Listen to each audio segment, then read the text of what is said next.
Morning comes but nothing starts. Sunlight falls on an empty heart. Time is cold, the room stands still. Silence louder than it should feel, yeah. People smile, they carry on, never knowing what is gone. I wear a face that says I'm fine, while loneliness keeps perfect time. Every road leads back somehow, true to love I can't reach now. I'm alone after you, like the sky without the moon. I'm alone after you, got almost like the sky without the moon. Every crowd feels miles away. Every night comes way too soon. I'm alone after you. The world's still turning, mine stands still. I keep breathing because I have to. Yeah, not because I wanna feel. You are my last place to belong. Baby, now I'm learning how to carry on. Yeah. Sometimes I talk into the air, like maybe somehow you're still there. I laugh alone in memories, then the quiet just swallows me. No one's waiting for my call, no familiar voice at all. Just these songs I write at night, trying to turn hurt into love. I'm alone after you, like the sky without the moon. Every crowd feels miles away. Every night comes way too soon. I'm alone after you. Yeah, the world turning my stand still. I keep breathing because I have to, not because I wanna feel. You are my last place to belong. Now I'm learning how to carry on. Yeah. Everybody says time keeps moving, I know, but grief ain't riding on the same road. Some days I'm standing in a room full of people still feeling like the last soul left. I'm not looking for sympathy, I'm looking for one familiar breath. Yeah. One voice that said, you're gonna make it. What up, YouTube? It's your girl, Dee. Welcome back to another live stream. I hope you guys are doing well, y'all. Happy Friday. It is Friday. One in the chat if y'all can hear me good. Excuse me. Put a one in the chat if the audio is good, if y'all can hear me clearly, y'all. Shout out to everybody in the building, everybody watching. Listen, I hope y'all are doing well. It's Friday. I hope y'all enjoy your Friday, y'all. I don't want to keep y'all too long. I'm not feeling too good, y'all. But I wanted to make sure I popped up here to share with you guys. So listen, if you are new in the building and you have not subscribed to the channel, it is free to subscribe. So make sure you go ahead and hit that subscribe button if you haven't already. Also, hit the like button. Hit the like button as you come into the building. Like button as you come into the building. Shout out to Night Call 411. What's going on? Happy early 4th of July to you guys as well. I hope y'all enjoy that as well. Shout out to Lorenzo Redman, Ryan from the 8. What's going on? I hope I'm saying your name right. Keel Hall. Shout out to you. Thank you so much for being here. I appreciate you. Successful MD in the building. Calvin Miller. Thank you. I appreciate that. I'm pretty sure he would appreciate you saying that about his music. Thank you. That song is called, what's that song called? Alone After You. That one's available on, I think he's on Spotify. I put a link. You could probably, I don't know if it's on Spotify yet, but it will be. SoundCloud, I think so. But also there's a link directly to where you can purchase that song if you want to. It's in the description, so check that out. Derek Thomas in the building. OG Hot Rod. Thank y'all so much for being here. I appreciate you guys. So make sure you hit the like button as you come into the building, y'all. Also, make sure you are supporting the channel via Super Chat or Cash App. That definitely goes to helping the channel to grow and build up this channel, y'all. So make sure you're supporting in that way as well. All right. So y'all see the title, Lonzo Ball defends his mom after Lavar Ball revealed wife divorced him plus more. So I want to get into what's going on, Frank G Life. How are you? Hope all is well with you as well. Thank you so much for being here. It's Kyle, just spelled. Okay, thank you, Kyle. So I'll remember that. Hopefully I remember that. Kyle. Shout out to you, Kyle. Thank you. I appreciate you for that. Because I really don't like getting people's names wrong, but yeah. So that's why I asked. But it's Kyle. Okay, thank you. Young Riaz, thank you. How are you? Shout out to you.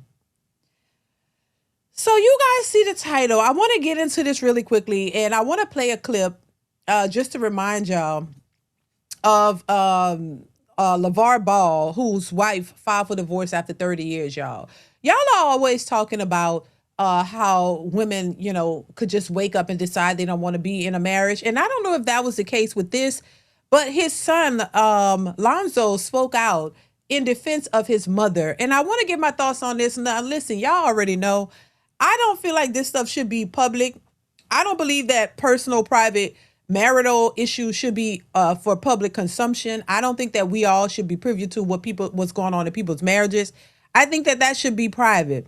But because people bring it to the public, then now there's public scrutiny. Now people are going to have questions. People are going to have opinions. People are going to have their, thoughts about what's going on. And that's the downside to putting everything out for people to consume publicly. So it's out there now. We're going to talk about it. I want to just play the video of a reminder of what he said in regards to his wife leaving, and also what his son had to say about this as well. And I want to get your thoughts on it, so make sure you chime in the chat. Let's go ahead and get into it. Here we go. With my wife, who Tina decided to go her own way. That's why you don't see it right here. But she want to go do something else, that's fine with me. We had our run.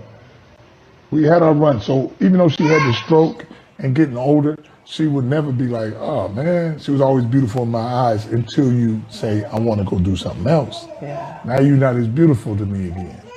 And the fact that if you decide to go this way, I'm going to go that way, that's fine.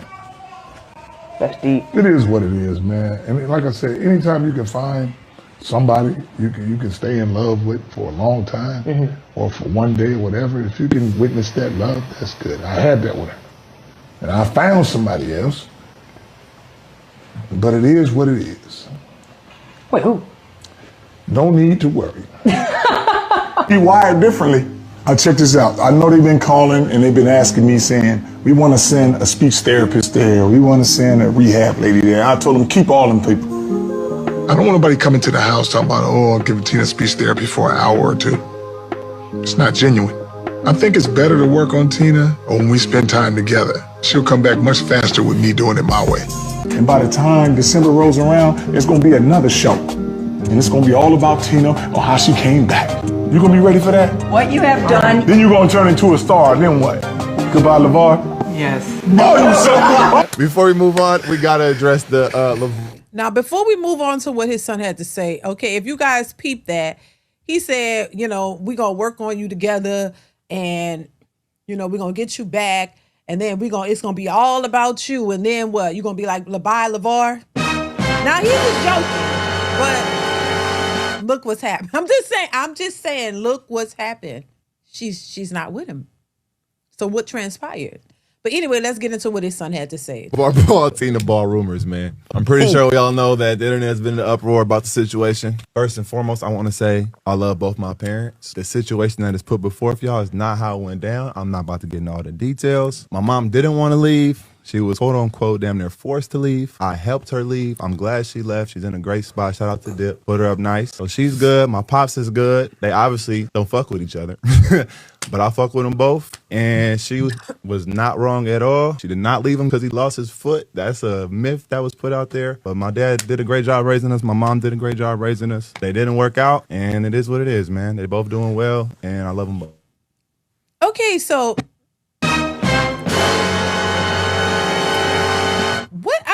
he's he's the son, of course. You never want to get the children mixed up in your marital issues and things of that nature. But he's grown.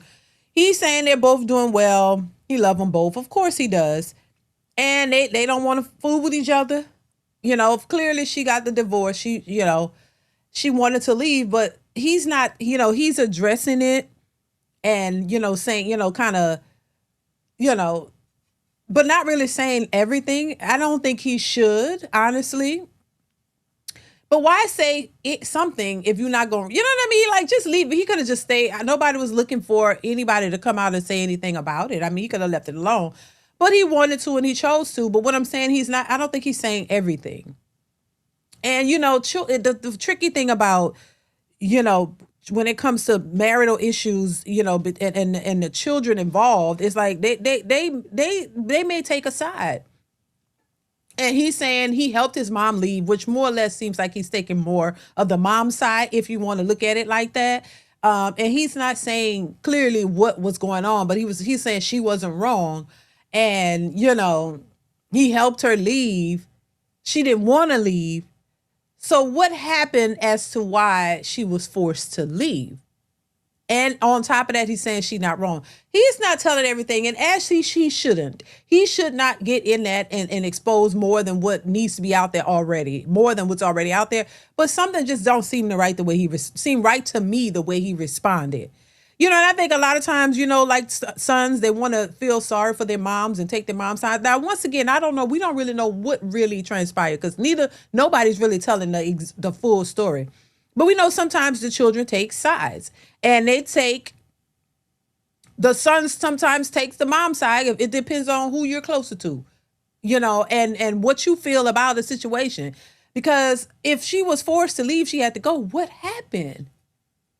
That's what I'm saying. And I will say this, and God bless them. I'm not even talking about them anymore. I'm just saying in general, a lot of times when relationships fail, and y'all tell me if I'm lying, because if I'm lying, I'm flying, and I feel like I'm sitting down. I'm not flying. A lot of times when relationships end, the blame is automatically placed on the men.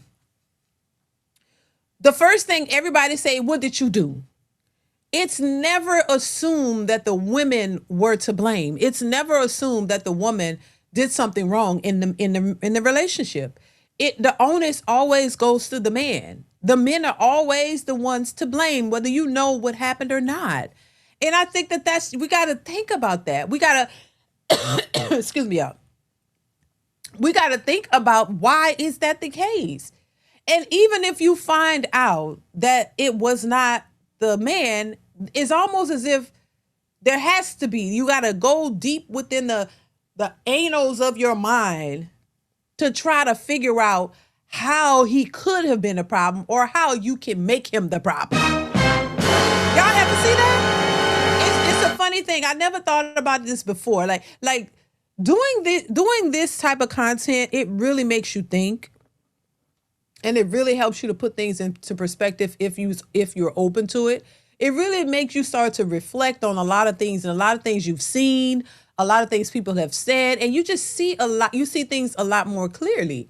And it's like, yeah, it's automatic that the man have had to have done something for her to want to leave. It's as if women don't have no wrong bone in their bodies. As if they don't lie, they don't mislead, they don't cheat, they don't do anything wrong. They could be beating your head in between the washing and drying. It's not because you can't fight back, it's because you don't want to, but they won't, you know, get penalized or looked at the same as if you were doing that to them. Because somehow, of course, we all, you know, men are stronger than women when it comes to beating your head, knocking your head between the washer and dryer. But when it comes to everything else, they're not as strong, and women are stronger and women are better. But when it comes to that, oh, they're strong. Now they're held to a stronger, you know, more masculine environment. But when we're talking about other things, women like to think that they're just as strong and better. But when it comes to knocking your head between the washer and dryer, oh, his knocking your head between the washer and dryer is much worse than you knocking his head in between the washer and dryer. You using a weapon against him is not as bad as him using one against you for some reason. But y'all are all equal if women are not better in every other circumstance. It you know, it really is mind-boggling, y'all. If you just think about this shit, it's just really interesting and sad at the same time. But yeah, you know, like I said, I don't know what's really the issue with what happened, but for her to leave and then the son to say she didn't want to leave. Well, why was she, and she was forced to leave? Why was she forced to leave? That's the question I would have had. Why was she forced to leave? What happened? What did she do? Did she do something for him to force her to leave? What happened? But anyway, I always wonder. But all I know is women are not completely innocent in all of these situations. There are some situations where that is warranted, but and just the same way when it comes to men. But society deems men the problem before you even figure out what was going on. Men are automatically deemed the problem in a lot of these situations, and then you have to get to the truth. You know, it's not automatically assumed that a woman is the problem. It's always assumed that it's the man. And some could say, oh, that's because of history and how men have abused women. And maybe there's some truth to that. I will give a little bit of truth to that. But this is why, what's the whole point of having investigations or, you know what I'm saying? You're innocent until proven guilty. What's the point of all that if you're automatically going to look at a man as the aggressor when many times it's the women? And even that gets glossed over. And even that looks looked over. You know, so once again, I don't know in this particular case what happened completely because they're not saying it all, but I wish the best to them. They moved on. He didn't already found him somebody else, child. And then he even mentioned in the clip, you know, she's old and, you know, so I don't know. That's why I said before, like I thought, and once again, you don't know the ins and outs of people's relationships and things of that nature. This is why I say it should be private. We should know about this stuff. Because we're going to always speculate. We don't know the truth. We don't know what's going on for real. It's always going to be speculation with people on the outside looking in. But we see how a lot of these cases go. It's automatically assumed that the men are the worst. The men are doing all the things wrong and the women are doing everything right. And if you really could just see, if you get a glimpse into a lot of these relationships, you'll see who the real aggressors are and who the real hellions are. And a lot of times it's not the men. I'm just saying. A lot of times the men are settling. The men are putting up with things that they shouldn't be putting up with because they really want to be in a relationship and they really want to make it work and they want to really keep their families intact. A lot of women, you know, get a pass. A lot of these women don't be what you think. And they be the ones causing all of the problems, but they're on the surface and on the surface, everybody thinks, oh my God, she's probably dealing with all of this and she's dealing with him and she's dealing with that when all the while he's the one dealing with her. We assume that the women are perfect and men and women assume that. Or I heard somebody say, I don't know where I heard this at, but somebody has said that they don't trust marriages, people who have been together for 20 and 30 years because they're like, oh my God, I know he put her through hell. Oh my God, I knew she was probably fighting for her life and she just chose to stay. Why do y'all assume that? Like y'all don't believe that either they was putting each other through hell or she was putting him through hell or they just got a good relationship. It's always the most negative idea is always thought about when you see two people who are working a relationship out or working a marriage out. They always think the worst. And they assume it's a bunch of infidelity and all these things on his part. They never assume that this woman wasn't out here, you know, getting raw dogged by Roddy, Bobby, Ricky, and Mike. I'm just saying, child. You never assume that she was out here getting, you know, ran through while he was at work. You never assume that this was a hardworking man who was committed to his wife and loved his family, and he just wasn't that type. But she was, you know, but you don't assume that. You assume that, oh, she's just this loyal woman at the house, treating him so good, doing all. And she could be, I mean, that man could be abused, tired, stressed. And then they always talk about men are the ones who be trying to take themselves out or, you know, the rates of all of that is higher amongst men. Why is it? Because y'all ever think that men are stressed the hell out? That men got to go through way more than what you're going through and men are put through way more than what women are put through? When people be talking about these statistics, do they ever think about, well, maybe that's because there's something going on over there. Maybe there's something that men are going through that we are not privy to, so we don't see it. And maybe that's why that could be occurring. No, they just act like, say it, it's no big deal, but all of the focus is on the women who are breaking down on these antidepressants, running out here doing all types of crazy stuff, talking to themselves, looking crazy, stressed out, cause you know, that's almost like karma coming back and hitting y'all in the face, cause y'all ain't innocent. A lot of these women aren't innocent. And once again, and you know, I don't think that all women are the problem and all men are just innocent. No, I think the portrayal of women being all these most innocent ones and men are all the problem is the problem. I think there's problems on each side.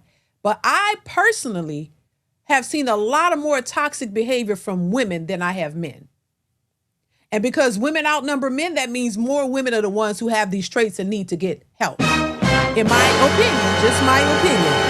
And so, and I like to speak on it because I think it's something that women need to reflect on and need to work on. And if you can work on it, we can get to a better place. It's all about trying to get us to a better place where we can work with each other, because now there's such a divide and men are just like, they're done. And women are still asking why. I swear to God, I come across videos every day of women asking, have men really walked away? Why is it? Do men really don't like women anymore? I mean, there are people out here so confused and oblivious to this. And because we talk about it a lot, that's on here. But in reality, a lot of women are missing this information. And they really either some of them are missing it, and some of them don't really believe that that's the issue. They don't see themselves. They don't believe that they need to work on anything. And they're really shocked. I see women asking the question, do men really don't like women anymore? And why is it? Because they're not getting approached. The men really have separated themselves and they still walking around here wondering why. So you can maybe find these videos and then you can see why it's happening and maybe y'all could do something to change it. But until then, it's just going to be a big problem. And so I just think, once again, it shows and it points to that more women need to work on themselves than men. It's not just the men. And as long as they keep doing that, it's going to always be a problem. And we're never going to see any resolutions, because if women stay stuck, they don't know how to work with men. You don't approach it right. It's just going to be an issue. And because men are not dealing with it. I said it before. When men decide that they don't want to deal with this foolishness, it's a wrap. It's a wrap. And oh my God, now I'll be reacting to this video because now we talked about the studs, baby. Now the studs are boycotting, child. The studs are boycotting. The studs don't really is talking more and more about these women themselves. That's coming soon. I forgot about that video. That's coming soon. So we got to work on, relationships and the dynamics between black men and women in this country, because it's a mess. And once again, I think it's because a lot of women are in denial. And I think we can do better. So, yeah, this whole Lavar, situation, it is what it is. We see a lot of situations like this. And no matter how old you are or how old the people are, it's always, no matter what the situations are, in majority cases, it's the women that leave. It don't matter if you're 40, 50, 60 years old. It don't matter. They still feel like they're done and they're going to walk away. I always say, listen, if there's no domestic violence going on, I believe that you can work on your relationship, but some people don't see it that way. They don't think that that's feasible. They feel like they could do better, or they feel like, I'd rather get out of it. It doesn't matter how old you are. Till death do us part, it's not a big thing for a lot of people. They're like, oh no, till I get tired of your shit, or I'm just tired of you, or whatever. I feel like I could do better, and they want to leave, they just leave. So that's that. But shout out to them. I hope things work out for their situation, just like everybody else. He done moved on. He got a whole nother woman, child, that fast. And so I don't know what's going on with her, but like I said, typically the men are able to move on and find somebody else, and the women a lot of times end up single. And so it is what it is. But that happens in a lot of situations. A lot of women are the ones who tend to walk away from the marriages because they feel they can do better in most cases. Not because they're getting their heads beat between the washer and the dryer. Not because the relationship is so bad. There are women who have been in relationships where the man was the sole provider. He was providing. They just get tired. They just feel like they can move on and they can do better, and they do so. So it's not really about honoring your vows and that person and really staying true to that person. It's about women have this mindset that they could do better.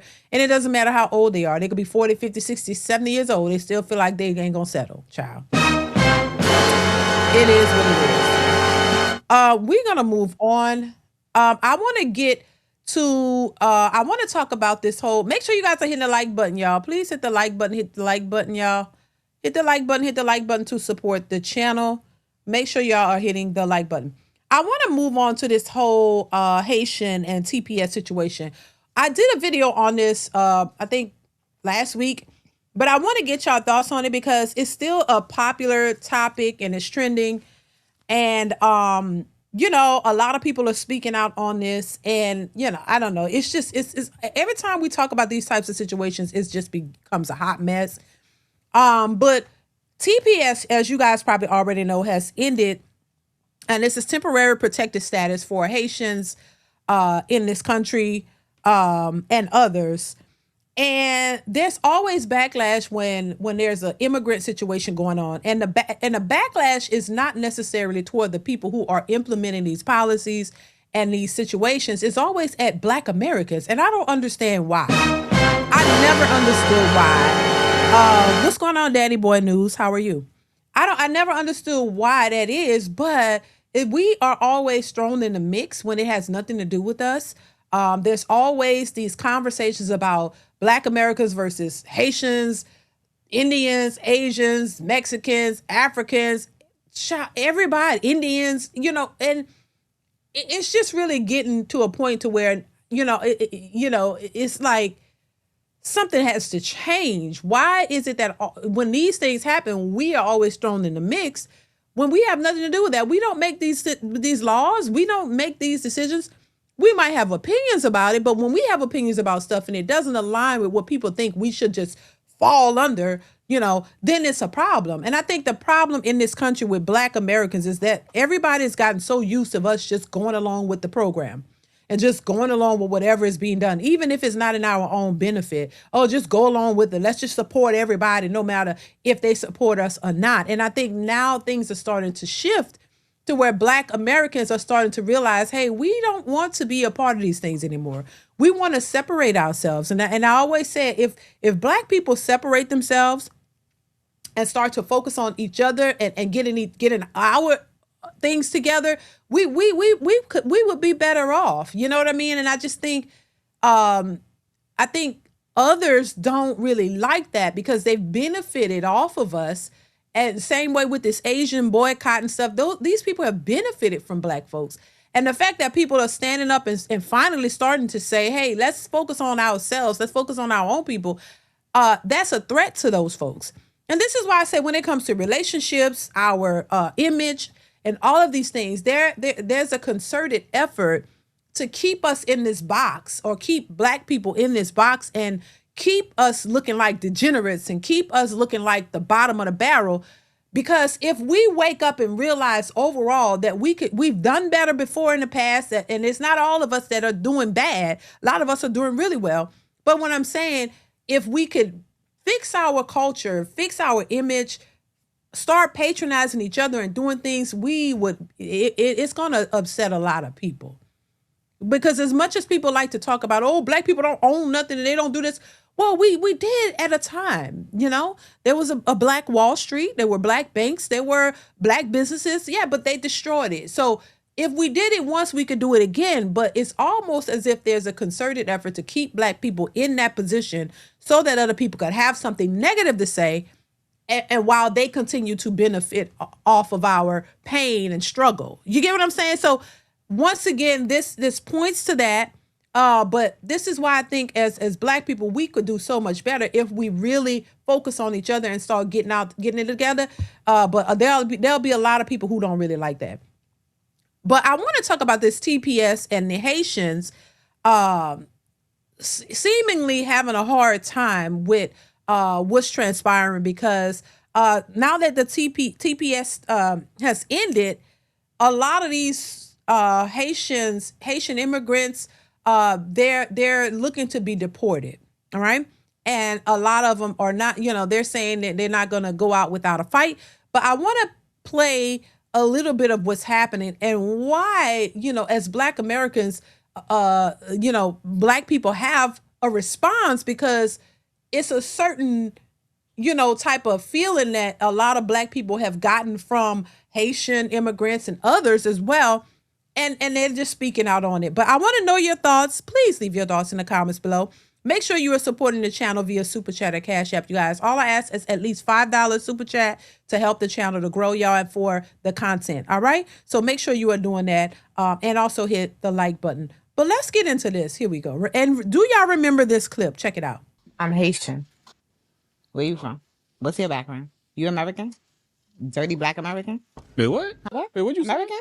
Black American? What? say? No, you said dirty black American. You heard that? You just asked me what I said.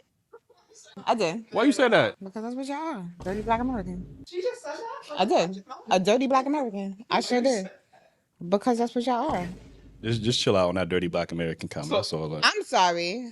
You really took offense to that. I apologize. Anybody would take offense to that. I'm sorry. I apologize. I didn't. Why you said that though? I'm saying, why would you even fix your lips and say that though? I'm confused. Because that's just my experience. It's my experience. So I'm going to speak on it. But I apologize. It's your experience? So I apologize. What experience you had? If I offended you. You accept the apology? No. That's super disrespectful. She did say it's dirty black Haitians too, though. Nah, I would never fix my lips to say, and I know some dirty black Haitians. I would never fix my lips to say dirty black. I wouldn't generalize. You know what I'm saying? Nah, it is, bro. That's that Caribbean. It's not. And this is why we be having the diaspora wars, because the dumb words. Remember that other Haitian, bro? Remember the other? Now listen, I can only speak for myself. I've never called any other group of people dirty anything. What I mean, how could you? Like, I've never generalized any group of people. You know what I mean? Like, I just never was in my mind to do that. Like, why would I, you know what I mean? I just couldn't sit down and generalize a group of Haitians, a group of Indians. I've never done that in my entire life. It just never was a thought to do. But once again, and I think part of that is why, and I can only speak for myself, I was not raised to hate people. I was not raised to separate folks. If anything, we were taught to look at people the same. We never spoke out against any other group or race of people in a negative way. You know what I mean? As far as calling them, at least I was raised like that. I don't know about you guys. I was not raised. It wasn't even a thought to even hate on. Like I said before, never was a thought to hate on Africans, Haitians, Indian. It was never even a common. You know what I'm saying? It wasn't even a conversation that we had. But we know that a lot of other groups of people, they have conversations about us in this country. Even people, immigrants from other countries, they've had sit downs and conversations and talked about how, oh, don't assimilate with the blacks. Oh my God, they're this, they're that, they're that. I didn't grow up with that conversation. A lot of people in my family didn't grow up with that conversation. People around me didn't grow up with that. We didn't even have that conversation at all. It was not something we were taught to separate from this group. It was never a thought. I said that before and I'll say it again. It was never, and that was just me. We were not taught to hate any group of people, let alone Africans, or it was never even a conversation. Never a conversation. So I didn't grow up with that, but there are people who were taught that was that was entrenched in them. That's something they were taught. And so they grew up with that. And so that becomes a part of who they are. And that's a part of their rhetoric. And they come here and they have that thought process. Oh, don't assimilate the blacks. They're this and that and that. You know, and I'm just like, okay, so it kind of explains where a lot of the thought processes come from for some. And I don't think that this is everybody's thought process, but it is some. We can't acknowledge that. But that's why she felt so comfortable to say that. Dirty black America. She just called everybody dirty. Now, I have seen people who are truly dirty. I'm saying, but I never just put everybody, oh, they're dirty. But I have definitely seen people from other cultures and how they, are actually dirty. But it wasn't a thing where I just say, oh, this is what they are. They're all just dirty and this and that. But I definitely have seen some stuff. And so I just thought that was very disrespectful for her to do that.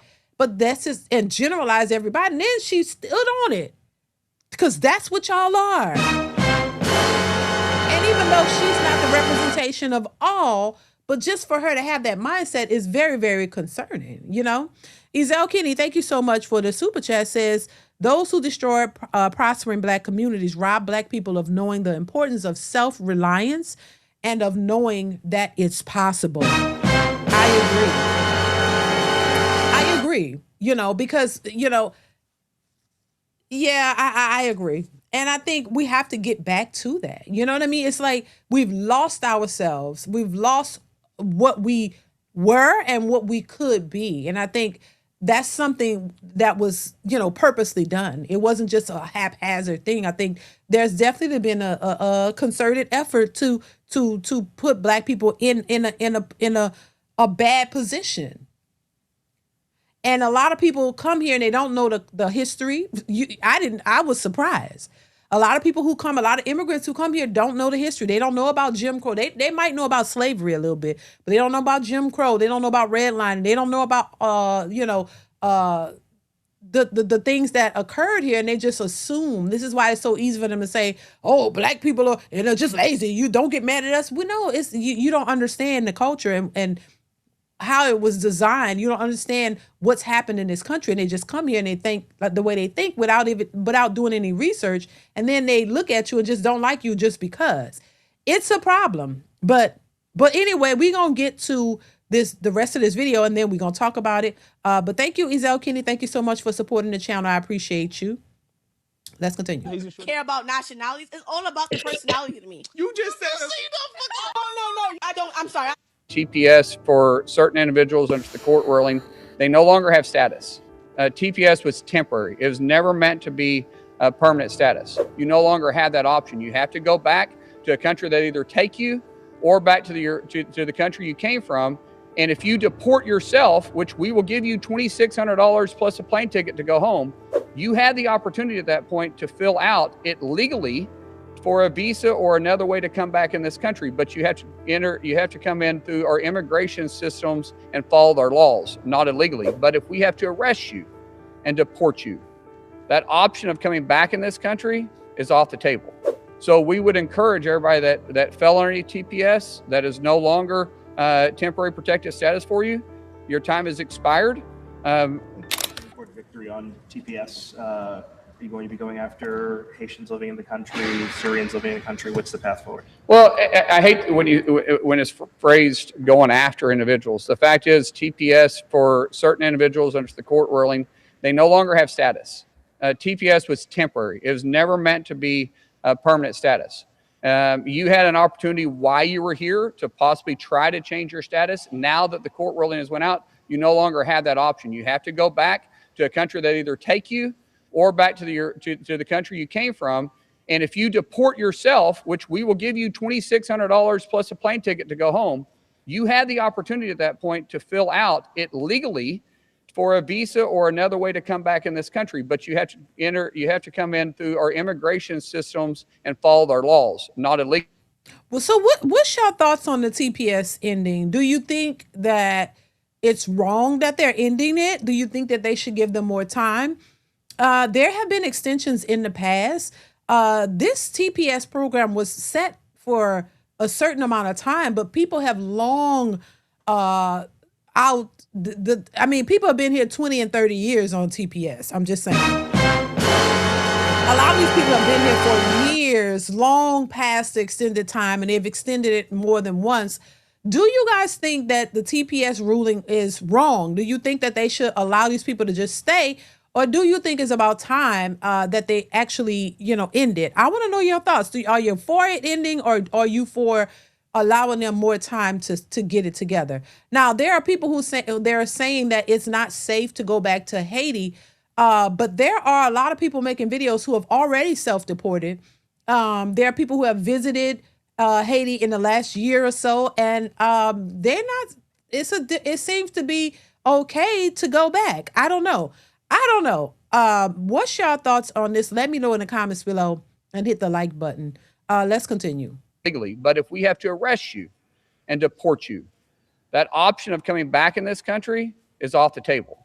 So we would encourage everybody that fell underneath TPS, that is no longer temporary protected status for you. Your time has expired. Go to our website, sign up for self-deportation. We'll help you get to the country that you came from, or get you to the country that are willing to accept you. Fill out the paperwork, and maybe you can come back and participate in the American dream. That's his big cause. He's got a lot of Haitians who live in the Hudson Valley. Have you spoken to him about this? And it's big for the healthcare community here in New York too. Mike and I have spoken almost daily. In fact, I've already talked to him today about this. He's trying to figure out the path forward. As I told him, he needs to encourage all the Haitians that are still underneath TPS status, or was underneath TPS status, to self-deport so they can have the opportunity to come back. So we're trying to work out, possibly even attach somebody with his office to help process the self-deportation. And then once they get back into the country they're going to, either host country or the country that they originated from, to fill out that paperwork and streamline it. We have, listen, I didn't pass the laws, at least not now. I'm in a position to simply enforce the laws. And so my job is not to pick and choose which law we're going to enforce. We're going to enforce the nation's laws that's on the books. So when you say zero tolerance, yes, we have zero tolerance because it's the law. Yes, ma'am. As you know, in the past year, there's been several security incidents involving top officials. Looking ahead to America 250, what do you consider to be the greatest security threat, and are you confident that the country is prepared to meet it? We are confident through DHS because it's our responsibility that we're going to meet the needs, and we're going to have a very secure, through World Cup or through the Freedom 250 celebration. We're out there every single day. We deployed all of our assets. We're working great. Even in sanctuary cities, we have good cooperation right now with those individuals, making sure that our guests get to see what America is all about and really highlight the past 250 years and where we're going to be going over the next 250 years. So we feel very confident in the position. However, we still deal with the unknowns. Since President Trump has come into office, we have arrested over 1,900 known terrorists that came in underneath the Biden administration. These aren't people that are on terrorist watch list. These were 1,900 individuals that were already known terrorists that came in underneath the Biden administration. We know they don't have America's best interest in mind. So those individuals that we constantly fight every single day and go after with our partners at the FBI and DOJ and DHS, working hand in hand, trying to go after the worst of the worst to make sure that America can be safe. The unknown one, the one that we're not tracking, they do worry us at some point. But if you talk to anybody that's in law enforcement, that's always a concern of ours. But we are doing everything possible, from counter-U.S. measures to great cooperation with local, state, and federal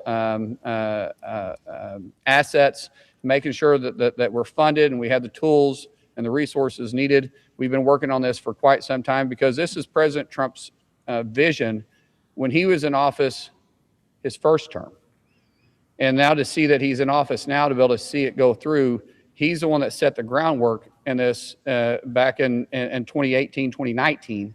And we have been continuing following and building that groundwork he laid out back then. We're building upon, and I think we're in very good shape.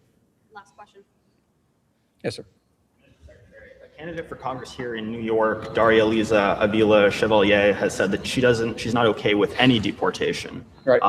Some other people who won primaries recently for higher office share similar views. Are you concerned about this latest crop of democratic socialists affecting your work? I would say we went past socialists and now moved into communist. I'm for law and order. Full stop. If you're not, we have nothing in common. Who doesn't want our kids to be able to walk on our streets safe? Who doesn't want to hear kids playing outside again? What parent? I'm a father of 6. And I have a grandchild coming in August. Who doesn't want their kids or their grandkids to be raised in a safe area? And you should feel safe, even if you're in New York or in Oklahoma, whatever state you come from. And so when you have a aspiring politician that wants to go to Congress and says that they don't want to enforce our nation's laws, especially when it comes to immigration and understanding the amount of people we're getting out of this country that are gangbangers, complete thugs, murderers and rapists. They're poisoning our streets. We've had more deaths per year because of fentanyl poisoning than we had in the entire time we were in Vietnam. And they're saying they don't want to get those individuals out of this country. I'm sorry, you absolutely have no place to be serving in Congress. When I first got there 13 years ago, I would never have thought we're in the position we're in today. I mean, unfortunately, the Democrat Party is not the Democrat Party of JFK anymore. It's the Democrat Party of Bernie Sanders, who openly claims to be a socialist communist. That's not the foundation of this country. We can disagree on policy. We will not have an argument when it comes to the foundation of this country. We won't let that happen. We won't let them tear it apart. And that's where this party is going right now. Which gives the Trump administration the authority to end TPS, or temporary protected status, for immigrants living here who fled armed conflict in their home countries and are here legally, or at least they were. The ruling has sent more than 350,000 immigrants from Haiti and Syria into something of a state of panic as they prepare for possible deportations back to Haiti and Syria, amid questions about how and when the Department of Homeland Security will act. Joining us now is the Secretary of the Department of Homeland Security, Markwayne Mullin, who joins us from his home in Oklahoma. Thanks so much for joining us, Mr. Secretary. So more than 350,000 people from Haiti and Syria who have lived and worked legally in this country under TPS. Will you be deporting all of them? Will they be all deported back to their home countries, Haiti and Syria? And when will these deportations start? Will it be immediately? Well, Jake, first of all, temporary protective status was never intended to be permanent. And there's a lot of people that came over here 15, 20 years ago underneath TPS that's already changed their status. The whole time these individuals have been here underneath the temporary protective status, they could have applied for a visa. They could have applied for a LPR. They could have applied for different directions, but the status itself can be ended in its name itself by saying temporary. So these individuals have a couple of choices. They can try to apply for a permanent residence here. They can apply for a temporary visa if they choose to, or they can choose to go back. And if they want to go back, we'll help them with that. If I'm talking directly to the individuals with the temporary protective status, either try to fill out the paperwork and be here underneath a permanent status, or we'll help you get back to your country. We'll actually give you a plane ticket plus roughly $2,100 to help you reestablish when you get there. But temporary protective status, according to the courts and in its name itself, is not permanent status. So if the 350,000 temporary protective status holders right now start applying for permanent status, start applying for visas, will they not be deported? Is that a way for them to stay in the U.S. legally? Well, it depends on if they qualify or not. Underneath some visas, when you overstay your visa, when you have to go back to the country you came from. Underneath TPS, while it is still Let me ask y'all this. So if you overstay your visa in other countries, do they kick you out? Let me know. I'm assuming yes. I don't. In many other countries, they're very strict with their policies. They don't allow you to do that, if I'm not mistaken. Let me know if I'm wrong. If you overstay your visa in other countries, or if you're there, for longer than the time that you were permitted to be there, aren't they looking to get you up out of there? And they don't play with that. I'm pretty sure they don't play with it, but I'm asking y'all, can y'all let me know in the chat? Because in this country, it's, anything goes, seems like, and then when they try to enforce it, it's like, oh my God, you're so wrong. Are they doing something that is unheard? I don't think this is unheard of, right? It's been allowed to just go for so long till it becomes acceptable. And then people are pushing back as if it's a crime that they're committing by saying, hey, the status is up, the time is up. Now you got to, I don't get it. Anyway, what's going on, Rainbow Kid? How are you? Jared, how are you? Let's continue. In order, you're able to apply for different status. Now, that doesn't mean that it's going to be accepted. There's a lot of things that take into consideration. First of all, have you been here and been charged with a felony, or do you have a criminal background? Do you have pending charges against you? Those won't be accepted. If you've been here and you've been living off the taxpayer dollars, meaning that you're part of social programs, those won't be accepted either. If you've been here and you've had a full-time paying job, underneath some circumstances, those would apply, but you have to go through the the regular steps that every other immigrant that wants to come to the country legally has to go through. So I can't say that everybody's going to be accepted, but you are eligible to apply. Nothing prevents you from applying, filling out the application, but nothing's prevented them since they've been here underneath TPS either. So obviously you're correct that the T in TPS stands for temporary. The Trump administration's argument That's right. Is that this was only supposed to last 18 months. My understanding of how the process works is the Secretary of the Department of Homeland Security has the discretion to extend it if the U.S. State Department says that the countries that these people are from are still considered unsafe, which is why they were afforded TPS status to begin with. Is it the position of the Trump administration that Haiti is a safe country to send these people to? Well, we take a lot of things into consideration. Secretary Rubio, the president, and I have had multiple conversations about this. Obviously, the qualification isn't quite just that simple. And keep in mind, a lot of these individuals haven't been here 18 months. They've been here 18 years. Some of them been here 20 years, 30 years. Yeah. They've had plenty of time to reestablish their status inside the United States. They just chose not to. Then there's some that has been here underneath the Biden administration that took advantage of an open border. And those individuals didn't really come over here because they needed protective status. They came over here because they were taking advantage of a weak leadership.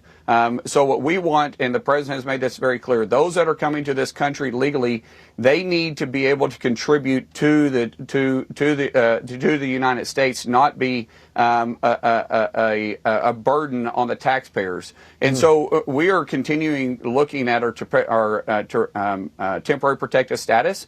Those individuals that do need assistance because of the country they're in, we're always looking at them. There isn't a more generous country in the world than the United States, but we don't want people to take advantage of it. Right, but do you maintain that it is safe in Haiti to send these people back? Well, I think, like I said, Jake, this is a decision that's being made from the State Department, from myself and the president, and there's a lot of things that we look at when we take this in consideration. It's not just one factor that plays into this. The reason I ask is because I heard Stephen Miller, who's driving a lot of this, say that Haiti is safe for Haitians. And I just looked at the State Department's website, and they have a level 4 do not travel advisory for Haiti just from a few months ago, from April, and it says, quote, violent crime is rampant. The expansion of gang, organized crime, and terrorist activity has led to widespread violence. Crimes involving firearms are common. Crimes include robbery, carjacking, sexual assault, and kidnappings for ransom. That doesn't sound safe to me. Well, that do not travel is not for... Well, damn, I mean, there's robbings and killings and carjackings here too, right? What the hell? We can't run to another country where they don't have that happening. Like, that happens here too.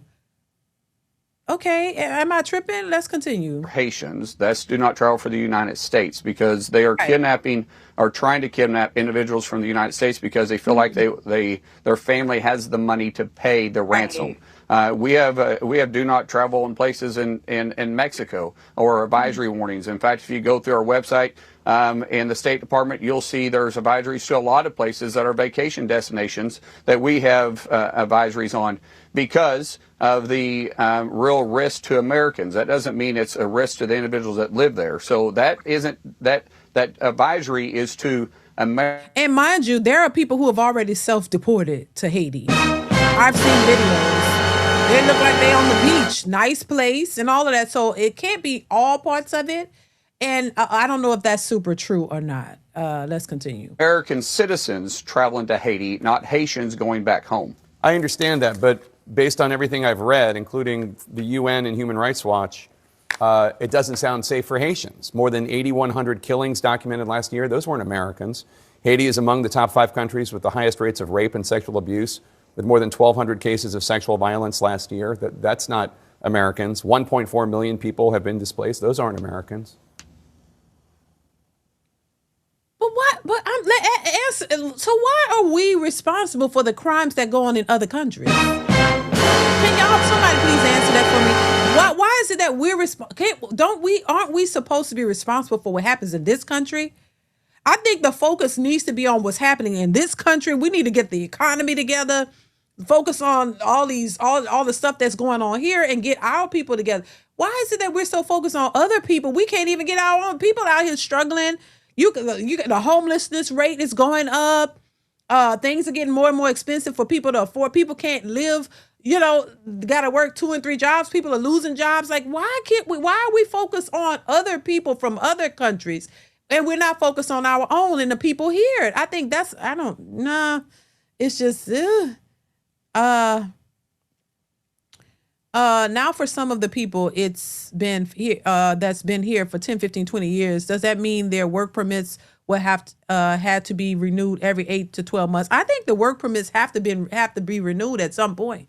But they're ending. I think they said July 1st, a lot of driver's licenses are going to be expired and those work permits are going to end.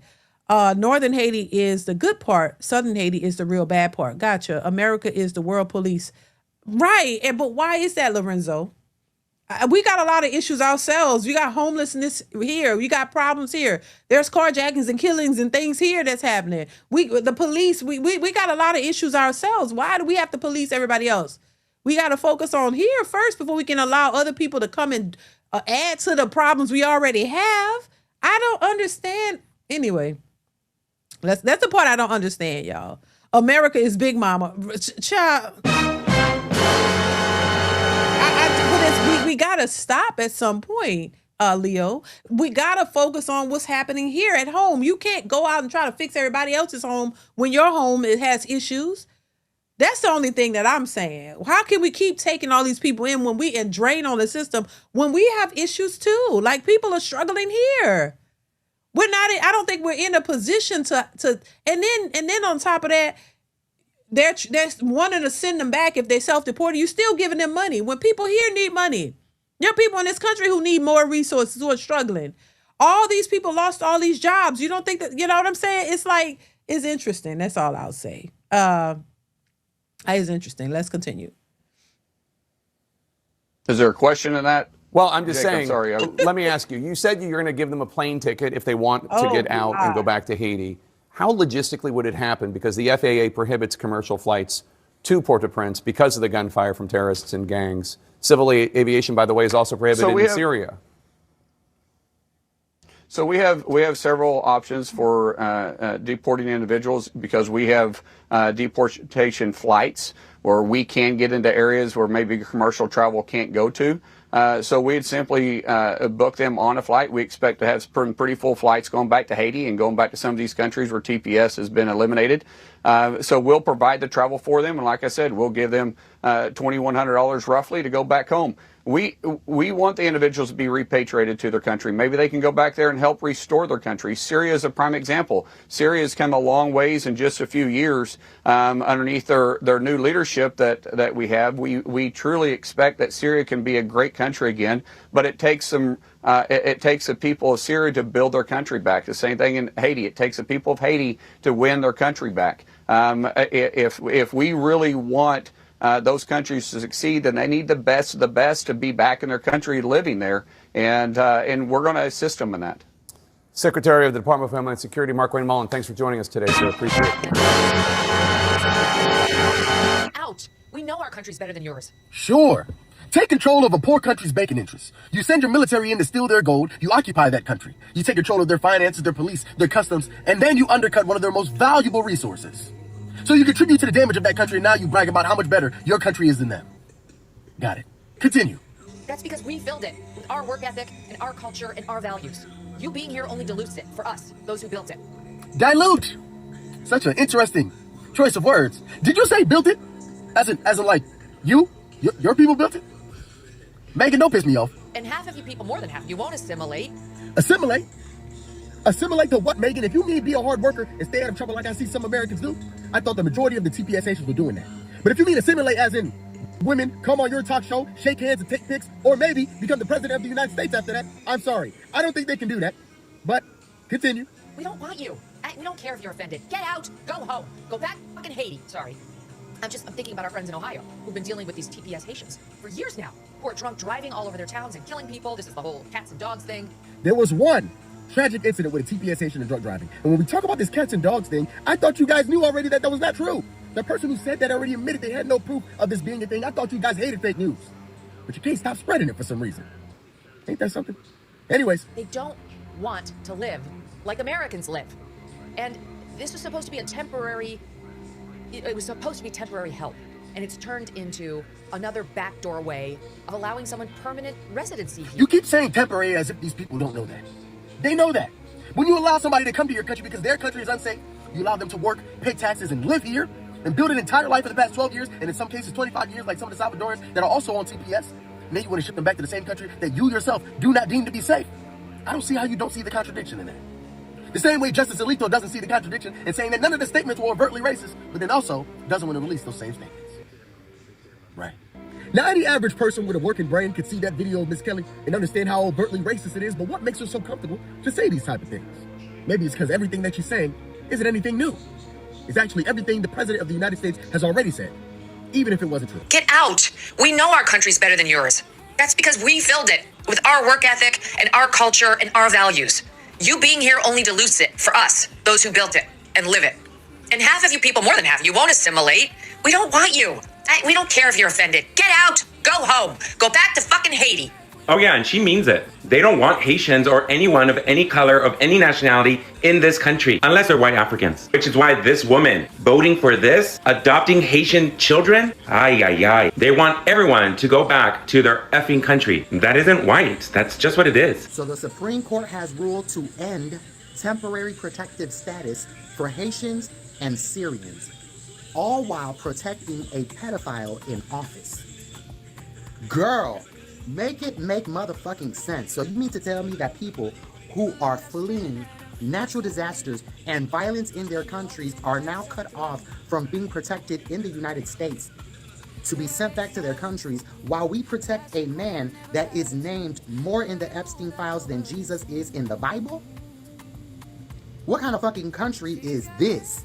Girl, stay tuned because shit is getting litty like a titty in the goddamn United States of fucking America. God damn. News of the Supreme Court's decision rippled through members of South Florida's Haitian community gathered at Miami City Hall to protest the city's agreement with Immigration and Customs Enforcement. All of these battles are intertwined. My people, we can't go back. It's real. The reality in Haiti is real. In a 6-3 vote, the Supreme Court gave the Trump administration the green light and temporary protected status for more than 250,000 Haitians. There is no grounds for terminating Haiti TPS based on the country conditions inside Haiti. This is absolutely absurd. But with the State Department Level 4 do not travel advisory still in place for Haiti, TPS Haiti advocates say the Supreme Court's decision is cruel. They described forced deportations to the gang-riddled nation like a death sentence. I would not say we would likely going back. We're going to stick together. We're going to keep on fighting. The battle is not over. This is the time for all of us to raise our voices and to say this country is also our country, is also the country of our immigrants, because we are the one who built it. The cries of Dr. Gerald Gabot. Now, what do y'all think about that statement, that they're the ones who built it? There's a lot of pushback behind that statement. A lot of people disagree with that. They're like, what are you talking about? I mean, I've seen Tariq Nasheed talk about this, and I've heard others talk about it. And this is what a lot of Americans, Black Americans, are frustrated about. Wait a minute. They're like, hold up, wait a goddamn minute. Wait, what, you built it? Like, what? Wait, hold on.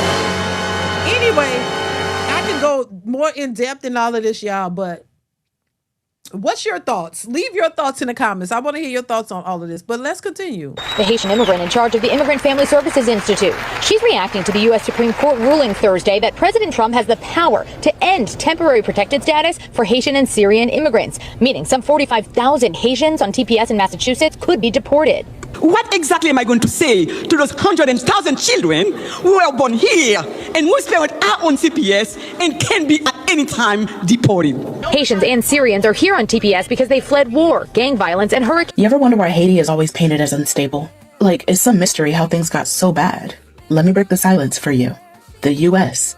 invaded Haiti in 1915. They took the banks, rewrote their constitution, murdered protesters, and stayed for nearly 20 years. And if you didn't know that, that's by design. By the early 1900s, Haiti had already repaid that independence debt. You remember the one France forced on them? I covered this in a previous video, but yeah. France forced Haiti to pay reparations for freeing themselves. But now, American banks wanted a cut. The US was worried about instability, but what they meant was business instability. So when Haiti's president Vilbrun Guillaume Sam was killed in a revolt, President Woodrow Wilson sent in the Marines, not to protect the Haitian people, but to protect US assets. They landed in Port-au-Prince in 1915, and they didn't leave until 1934. Once there, the US military took control of Haiti's customs houses, their treasury, and the National Bank. Then they rewrote Haiti's constitution, specifically to allow foreigners to own land. Sound familiar? They dissolved parliament, censored the press, and re-established forced labor. Thousands of Haitians were rounded up to build roads. And when they resisted, the Marines opened fire. In 1919, they massacred over 2,000 Haitians in a single campaign. And the records called it a pacification.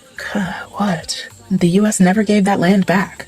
They built their economies, their banks, their sugar companies, all on Haitian soil. And when the occupation finally ended in 1934, they left behind a puppet military and an economy designed to funnel wealth out. Not a single Haitian citizen got reparation. Not a single American official was held accountable. But here, we're taught to see Haiti as broken, right? As if it just happened. Haiti was the first Black republic in the world, the first to overthrow slavery and colonizers. So you tell me why the US and Europe spent the next century trying to punish them into poverty. The US didn't just influence Haiti. It occupied it, extracted from it, and erased the receipts. So the next time somebody blames Haiti for their own suffering, ask them, what do you really know about the people that pulled the strings? So you want people to come here the right way, and then you go to court and you argue that 1.3 million fucking people should be kicked off of their status, their legal status, mind you, to be removed from this fucking country. When are you going to understand that the Trump administration only gives a fuck about brown and black people and to make this country as white as possible? You cannot, in both fucking instances, care so fucking much about family and want people to raise a family and then demonize people that risk their fucking lives to come to America for a better life for their family. Mind you, the inhumane conditions and life-threatening shit that's happening in their own country are usually about shit that we fucking did to strip them of their resources or strip their leaders that we don't like of power. I am so sick of your religious freak shows, and yes, I said motherfucking freak shows, doing this shit to people in the name of Jesus. I went to Catholic school my entire fucking life, and no way, shape, or form would Jesus approve of treating people like garbage, treating the foreigner like garbage. In fact, it's even in the Bible to treat foreigners as your own. Baby, I will say this. We need to learn how to treat people here right. I'm just saying. Child, a lot was done in the name of Jesus right in this country against Black people. Let's be honest. Right? So the people of this country, we gotta work on getting rid of racism and treating people horribly right in this goddamn country. How are people so concerned about others how others are treated outside this country? We got to focus on treating each other right in this country. People who are citizens. Why is it? That's my only issue. I understand the history of Haiti and what happened there. I get that. But what I'm saying is, in this country, we got a problem in this country, baby. How are we so concerned about others outside of this country? We're not as concerned about the people here. There's racism going on here. There's an issue with police violence and violence in general. There's racism and segregation and all this stuff still happening in our country. So we need to figure out how to get along in this country ourselves. How are we so worried about people outside the country when we have an issue here amongst the people, the people who are citizens here? How can we go outside the country and worry about them people when there's a lot of hatred going on right here in the name of Jesus? Like, there's a lot of, issues right here that we're still dealing with in 2026. There are still people being hung. There's still lynchings going on. And we need to address that. We need to address the hatred amongst certain people against others right in this country. So how are we so outraged about what's going on in violence in other countries when we're not even worried about the violence right here? We see people pulling out guns and going to shoot people up for no reason. We need to worry about what's happening here. We can't go fix. Somebody said, what somebody said earlier? What was it? Charity begins at home. I mean, hell, it does. But I mean, there's no charity amongst the people here. We got a systemic issue in 2026 in this country. How can we go and fix somebody else's people in their country? Let's just get that straight first. I mean, what in the world? Like, that's the part I don't get, y'all. But anyway, let's continue. It was never about doing it the right way. It was never about protecting kids and you have them locked up in fucking cages and concentration camps. It is about one thing and one thing only: making this country whiter and more Christian, because they are white Christian nationalists. I get asked sometimes, how can you know that Donald Trump is racist? And you know what? It's very, very simple. You see, one example of many, he has ended the temporary protected status for people from Haiti, people from Venezuela, even though in court cases, it has been proven that both of these groups of people make more money, contribute more to the economy, have higher levels of education, commit less crime, and especially as the Haitians are essential to taking care of the elderly due to the fact that Haitians have a really interesting and awesome culture where they don't put people in old folks' homes. They actually take care of them at home. It's really a great feature of who they are. And it's going to decimate the healthcare industry to remove and end that status, and for our economy as a whole. But we're talking about billions and billions of dollars of added tax revenue that these people are going to take with them when they go back to where they came from, which unfortunately in both places is very dangerous, and it both suffered from horrific earthquakes and natural disasters. So Donald Trump is hurting America, and why would he do that? There's only one answer: color of skin and where they came from, even though by objective measures, they are better people than American citizens. There you go. So the Supreme Court just ruled to end the TPS refugee protections for Haitians and Syrians. So basically, if Haitians and Syrians were over here on the TPS, which is about 356,000 people, it has officially been ended and they have to go back home. They're not going to round them up, but if they catch them or if anything happens, they're going to be deported. And it's a shame, and the ship has sailed, but indigenous, foundational, ethnic Americans, ourselves, the descendants of those who were in bondage here in America, you know, we tried to help you and we were helping you for so long, and you guys were so rude and so disrespectful, and you don't have our support anymore. And you didn't understand what our support meant because you were too new to the country and you got too arrogant and you just wanted to side with white supremacy so bad. And so now all your protections, everything's going away. Captain K-Man says, ever since mass illegals, you've seen a spike in drive-bys and mopeds, use of machetes. That's not American violence. That's usually in other countries. Oh, right. Yeah, I mean, but, you know, some people don't see that. You know what I'm saying? Like, they don't see it. I just think we got to fix. Thank you, Captain K-Man. I appreciate you. And I see your other comments as well. Yeah, but you are absolutely right. Once again, we need to focus on our own country and what we got going on.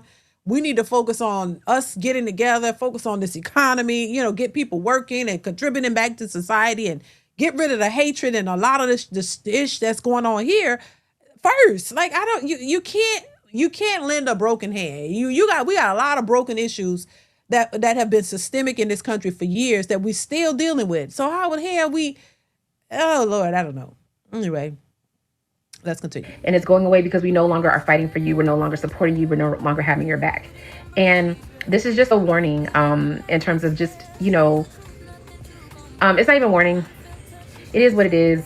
And we're putting ourselves first now. And it's just a shame because I know there's some good people caught up in that, you know? Yeah. But next time, if you guys are allowed into somebody else's country and there's a group that you think are quote unquote oppressed, but they fought for you and they side with you every time, they ally with you and they support you, maybe don't piss them off. Maybe don't get to them to a point where they don't want to help you anymore. And so now, because the people, if anybody from Haiti or other countries are watching this, the people who are from your country, once they get citizenship, once they get to a certain position, they don't care about you anymore. And that's just what we've seen in America. There may be some that care, but the majority don't. They feel like they're better than you. They want to be better than you. They immediately incorporate classism into how they look at things. And they want to say, well, I'm now an American citizen and I'm better than those people and those people shouldn't be here and all these different types of mindsets. They don't help you. So one thing is, white people aren't really going to help you. You may have some liberals, but not really, because liberals basically use us to do their dirty work. So, child, Captain K-Man, thank you for the super chat. Says, oh, they're still eating it. Lord have mercy, Jesus Christ. Shout out to Russell Richardson for the Cash App. Thank you so much for supporting the channel. I appreciate you, bro. Thank you so much for the support. Thank you, Captain K-Man. I appreciate you, child, with that question. Lord have mercy. I don't know. David, thank you for the super chat. Says Haitians don't even identify with Black Americans. Exactly. See, that's my thing. That's my thing. They don't. They like, we're Haitian. We're not Black. So it's like, but people get mad when Black Americans want to separate themselves, want to delineate from all of this. So there's a separation. They get mad because Black people want to, but they know they're not Black. They will tell you in a heartbeat. So exactly, David. Thank you. I appreciate that. I mean, right. So but they'll benefit off of being Black, but they don't want to be considered Black. I don't understand it, y'all. I mean, I get it, but I'm just like, what? Thank you, David. I appreciate you, child. Let's continue. Well, like liberals have an idea that what they want to do, and then they turn and they try to get us as ethnic Americans, indigenous Americans, foundational, to do their dirty work and to fight for it and to get it passed. And you guys don't know America well enough, so you didn't understand that part. You thought you were better. You thought you knew things. You thought, they gassed you up, made you feel a certain way, and now, and it's just a shame. It's just a shame because I know the horrific conditions that some of them are going to have to go back to. So in any case, that's the decision. Foundational stand up, Sulani stand up. I'm glad we're putting energy back into ourselves now. And it's just, people are just so foolish. They're just, I mean, If the courts are allowing Trump to get away with violating immigrants' constitutional rights, that means nobody's rights are safe in this damn country. The Trump administration ramps up its racist agenda as the Supreme Court strips migrants' right to due process, allowing the termination of temporary protections for Haitians and Syrians. But somehow, white South Africans are allowed to seek refuge in the U.S. despite zero issues in their countries. It's important to note that SCOTUS did not deny the illegality of Trump's actions. They just said that courts can't review the legal challenges, even if Trump did something illegal or did not follow proper procedure. Complete corruption across the entire government. The administration can now begin mass deportations, refusing to allow people to stay, even if they have litigations and appointments pending. This is Haiti, one of the most... Now, this is a channel called Iman Blends. Now, the title of this was Nobody Told Me Haiti Was Like This. So he actually went to Haiti. I think this was probably less than a year ago. I'm going to play a little bit of this, of his experience, a little bit of it, and I want to know your thoughts on it. Make sure you guys are hitting the like button. Hit the like button, y'all. Misunderstood countries in the entire world. And over the next 48 hours, I was about to experience things I never thought I'd see in my entire life. Everywhere I looked, there was struggle, but there was also beauty. Beauty in the mountains, beauty in the culture, and most importantly, beauty in the people. Over the next few days, I set out to get free haircuts across Haiti and discover what life is really like here. And what happened next completely changed the way that I see life. What's good, YouTube? It's your boy E-Man Blends, and we back with another banger, man. And this time, yes, y'all see where we at, man. Show them the view. Show them the view. We are here in Haiti, bro. IB. Everybody told me not to come to Haiti because it's so dangerous. It's this and that, it's this and that. But y'all know me, man. Everything is a risk that I take. And shout out to my boy Jay, man. Come on, man. Real Z-boy, man. Let him know who you is. I'm G4 Skills. Y'all already know. That's my nigga. Yeah. Haiti's beautiful. It's Yeah. amazing. About that nigga here, like, he's here, like, to show y'all, you know. Come on, man. Come on. I appreciate you, man. Y'all wouldn't believe the things we had to go through to get into this country. But even right into the crib, man, it was just a lot of shit that I seen. That makes me be grateful, man. It makes me be grateful for where I come from and the things that I got. Because these people out here really surviving. But they got real good hearts, real beautiful people, super welcoming, great views, great food. And man, y'all gonna see, man. Y'all gonna see. So with that being said, man, make sure y'all leave a like, comment on this video. And if y'all new to the channel, subscribe. Because like I said, I'm traveling all over the world getting these banger videos for y'all, man. But with that being said, man, let's get into the video. All right, chat, man. We done made it to Haiti. We in a real Haitian household with some Haitiano food. Platano? Yeah. Platano. What they call it? Banana. Banana. Caught me another one, goddamn. It help you be grateful for a lot too, just seeing the way they live, but they truly live like island boys. Back here, you'll see roosters, a lot of banana trees, like platano trees, houses like in the middle of the jungle over there. Like the main transportation here is really like motorcycles. They don't really use a lot of cars because it's more convenient to get through. Like it's very overpopulated in such a small area here. So they got coffee trees right here. Them like coffee beans. Take these, Uh-huh. and they put it on the sun. So No, this- no, this no. No, it's not. Oh, that's not a coffee That's bean? not. So that wasn't the coffee bean. That's something like to make your hair grow. Oh, You know this is what a I'm herb to make your hair grow. What is it called? Maskriti. Maskriti. And right here, Yeah. so this is the coffee bean tree. Yo, that's where I'm from. This, they got Chicago right here. You got help. Yeah, tell me. That's crazy. They got Chicago in Haiti. Yeah, they are very strong with like U.S. culture, music-wise, everything-wise. You about to enter a house. This a house? Damn. You can see a mountain. Damn. Hold on, y'all. Let me look at that mountain view from one of the houses here. Crazy. But as y'all can see, old house. Yeah, it's like an ancient house. It even goes downstairs. This is like the room, and then you got the top sky view. Wow, bro. Wow, bro. This is beautiful. Look at that view. Okay, I've seen enough. Look, just what's y'all thoughts on this? What's going on, Alexander? Alexander Clifton, how are you? Ronald, we need to mind our business, FBA. Haiti is a very poor country in certain areas of it. David says they good. Yeah, and I've seen other videos. Must be a different area where they're on look like the beach. I mean, nice stuff. So it's there different parts of it. Some people pointed out the northern part, and then there's the southern part. The northern part is better. There are different parts. So I mean, it's not like they would have to go back to the worst part. I'm assuming. I don't know, y'all. But listen, this is. It is what it is. I mean, once again, as a Black American woman from this country, we don't make the rules. We don't make the rules of what these people decide on what they want to do.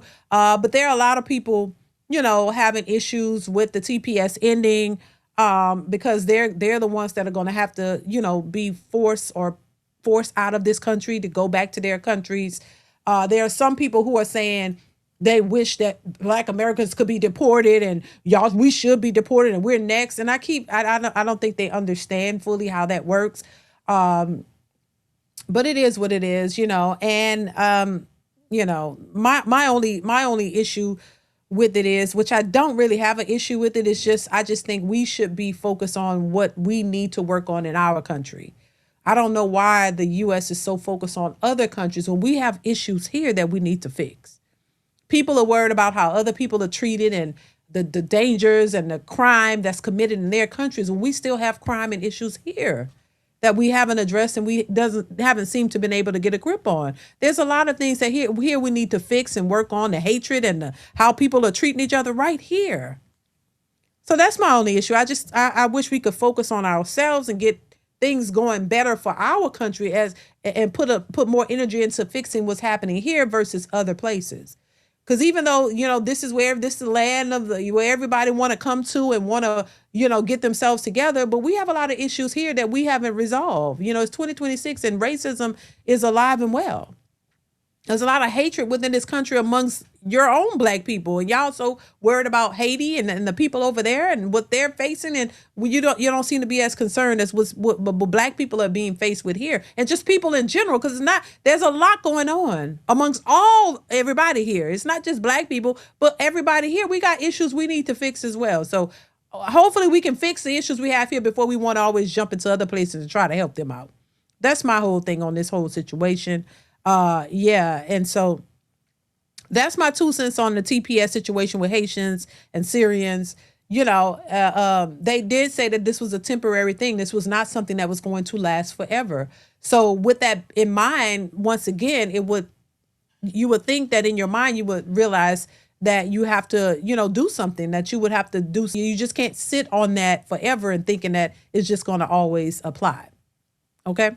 So that's just my thoughts on that. I want to move on to another topic, you guys. Make sure you are hitting the like button. Hit the like button, hit the like button, hit the like button. We're moving on to something totally different. Now, I want to talk about this whole not Meg Thee Stallion this time, Lord, not Meg Thee Stallion. This whole what's her name? Boosting, dun, dun, where y'all at? Smoking, whatever she's saying. This song, Spin That. Young Miami from the City Girls, child. I couldn't think of her name. They all started to look the same. I'm just saying, with the hair and the style. But anyway, Young Miami is, getting a little backlash because of her song that's promoting scamming and boosting. There are some people who are pushing back against it, like who don't think that this is a good message. And speaking of working on things in our communities and in our country, this is some of the stuff that we should be focusing on working on and doing better with. But this song came out and it's all over social media. It's all over social media. Some people, I've seen everybody dancing to it. The song has a nice little ring to it and it make you want to dance, but the messaging behind it is not so great. And so India Arie, if you guys are familiar with India Arie, she spoke out on this. She said the mass acceptance of this song itself is a crystal clear sign of the bigger problem. I finally realized that not everybody wants to get free, and it was a very rude awakening. So she posted this, and then Young Miami responded. She said, enough. There have been so many more successful songs about murder, the disrespect of women, drug use / dealing, etc. But Carisha's song about checks, notes, stealing from what you can infer to be major corporations at that, and tricking is the problem with our community. Please. Now, I just think that, so Young Miami reposted this message, and then she went on to say, this is for the hood ninjas. I see y'all and I feel y'all. So, India Arie said something about it, and then they responded. And, I don't think that the songs that are promoted in our communities by our people are necessarily good either. I don't think that just because there was some songs that promoted this type of stuff that you should just add another one to the list. No, I think that there's a big problem in what our culture promotes. I've always said that was an issue when it came to the young college students being invited to the White House, and they chose to play Meg Thee Stallion in those songs. I don't think that is representing us in the best way. And I think it's another thing for others to look at and condemn and say, and to talk about, to say, see, this is all they care about. They care about the Meg Thee Stallions. Literally, we have people point that out. You care about Cardi B, and this is what y'all like. And they speak on the worst of the culture. And I just think that this constantly promotes that. You don't promote things that are uplift and glorify the best in our culture. You point to the worst in the scamming and boosting. Like, that is not the thing that we should be promoting within our communities, but that is what people gravitate to. That song will be pushed and promoted, and this is why it constantly happens, because if that's what a group of the group and the culture likes, and that's what they promote, and it's a business, why stop promoting that type of language? Why not stop if it's what they seem to like and it's what seems to sell? So once again, this is an example of that, and I personally don't like it, but it seems that that type of stuff is what gets people going. So why get mad when they look at you and say, oh, y'all like a party? We're not going to give y'all any legislation that will help you. If y'all getting deleted out in the streets or whatever, y'all not really focused on things that will help prevent that, but you focus on a party, a good time, music. That's what y'all like, so that's what we're going to give you. That's how the holidays come about, as opposed to legislation that will help fight the things that you say you care about. This seems to be more important. That's how they look at it, child. But also other people had something to say about. Oh boy. Hello. Hey. This is how she responded to her initial statement. So she wanted to come back and just kind of respond to that. Here we go. Hello, hello. That's the Erykah Badu version, by the way. Hello, hello. Hey, hello, hello. Hello, hello. Okay. I have marks from my glasses. My third album, Testimony, Volume 1, Life and Relationship, turned 20 years old on Friday, the 27th. It snuck up on me. Somebody had to tell me. And so that's why I'm making a video right now instead of writing about this on my Substack, which if you know me, you know I like writing on my Substack. And you don't need to see that bowl back there. Okay. And I've been in the blogs a couple times this last week. And so I wanted to come and talk about these things. Let's talk about the easy one first. It is being wrongly reported that I think we should boycott this song of the summer. I'm not going to tell you what it is because I refuse to sing that song, but either you know what it is or you don't. And if you don't, you can go find it. It's very easy. But I don't think we should boycott. What I want is to see people understand the power of words and music and to make choices that are healthy for them. That's what I want. Do I think it matters what I want for people? No. I have finally learned that it doesn't matter and that there's no amount of sacrificing my life force energy that is going to make anybody want anything better for themselves. All I can do is emanate what I emanate, stand for what I stand for, and hope that it reaches who it's meant to reach. And that's it. And that's all I'm going to do. That's all you can. And so my comment makes it very clear that I don't think we should boycott. My comment is tantamount to everybody doesn't want the same thing. And there are a lot of people who are saying it's just a song. Well, if that's what you think, enjoy. But what I know is that music has power. But of course, I have used that power to help some people. And I have traveled around this world twice. Captain Caveman, I'm sorry. I didn't see your super chat. Thank you, sis. I'm Black American. The government can deport me to my home in South Carolina, child, to save my moving expenses and relocate my garage for my queen and her kids to stay. Thank you. Right. That's thank you, Captain Caveman. I appreciate you. Avenge the Ancestor says, hello, my beautiful sister Dee and Room Be First. Thank you for the super chat, Avenge the Ancestors. Thank you for the support. I appreciate you. Yeah, it's, it's just a mess. It really is, y'all. Thank y'all for the support. Captain Caveman also says you can't be civil with the savage defending the ignorant. Right. Thank you, Captain Caveman. Once again, I appreciate you. Yeah, right. There's an old saying in entertainment business, controversy creates cat. Right. Exactly. Right. But let's continue, y'all. And I see the impact of what we hit the like button, y'all. Hit the like button. Hit the like button. Here we go. Export out of the Black American experience to the rest of the world. Longer story for another time, but I've seen it, so I know, and I'm telling you what it is. But you enjoy if that's what you want to do. Nighttime 1984. Thank you for the super chat. Says it's crazy that Nelly was canceled over tip drill in 2004, but the NBA YoungBoy and Magic City rap in 2026 is treated as normal. It's diabolical. Yeah, this has been happening for, thank you, Nighttime 1984. I appreciate you for the support and thank you so much for being here. This has been happening for quite some time. Yeah, somebody mentioned Luke in the chat. Yeah, I mean, I personally don't think any of this stuff was good for us. It's a mechanism that's used to show how degenerate we all are.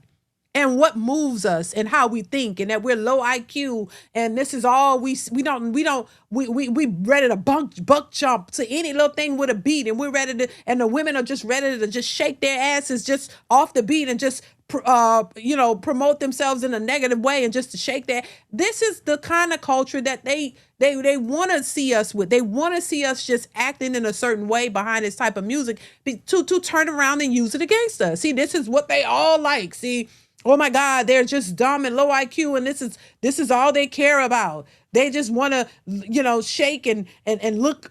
The women are just loud and aggressive, and the men are aggressive. They're just ready to just act a plumb fool. This is what they use against us.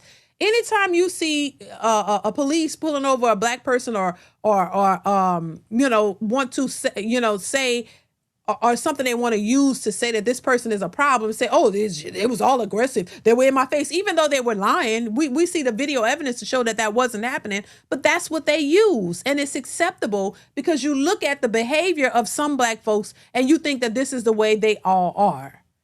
And you use that. Oh, he was aggressive, got all loud, got in my face, even if that's not what you're doing.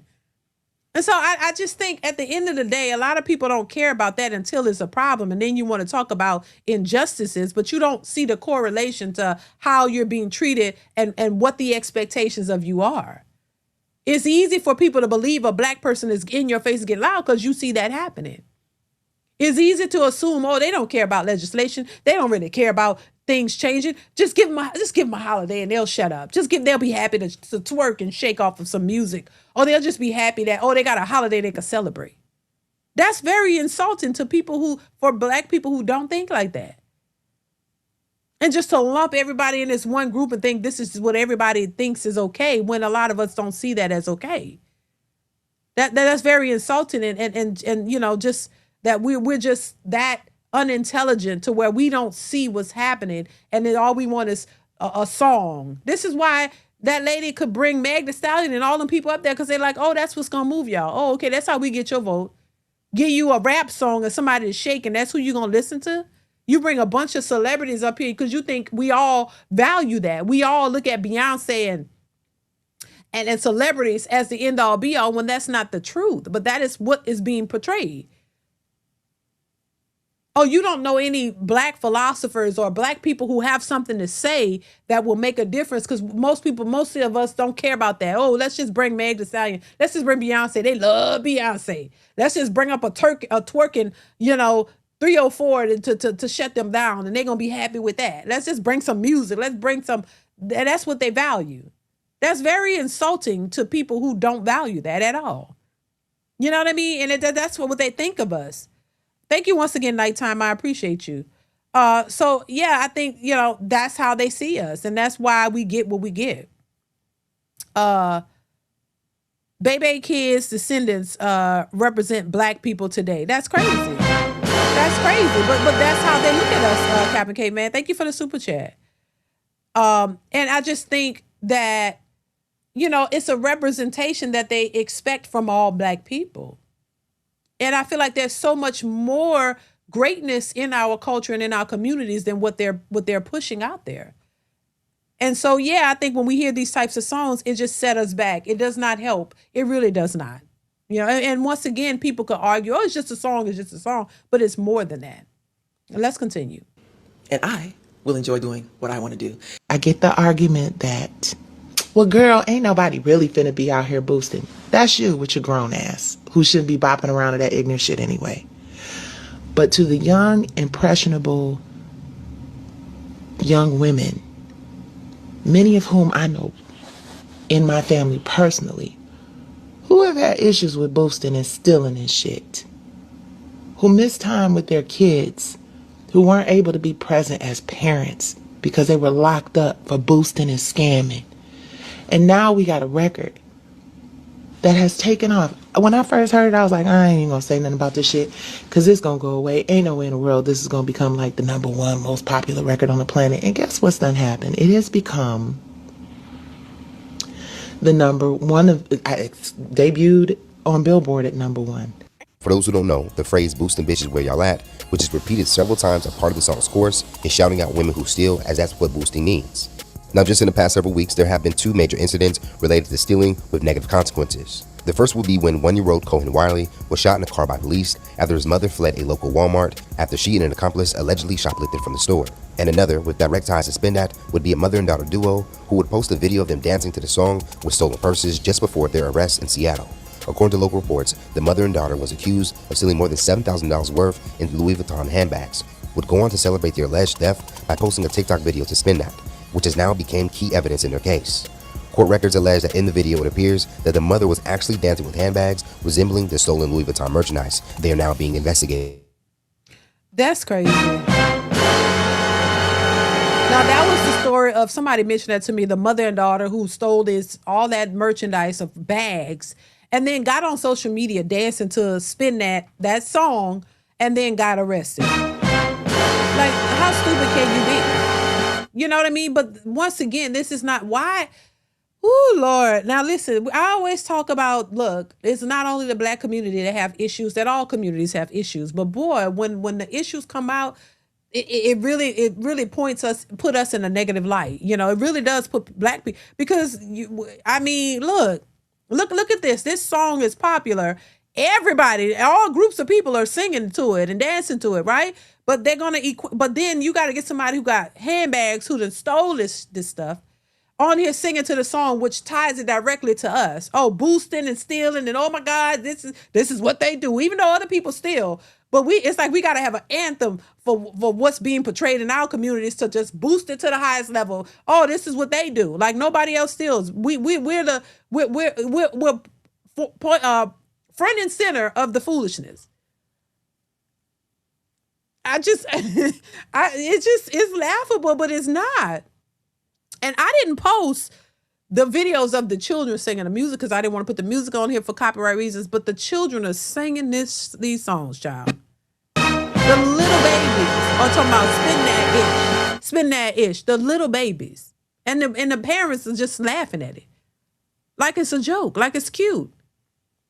A whole group of little children are on a bus singing this song word for word. The same way they were singing Meg Thee Stallion and that nasty girl, what's her name? Red.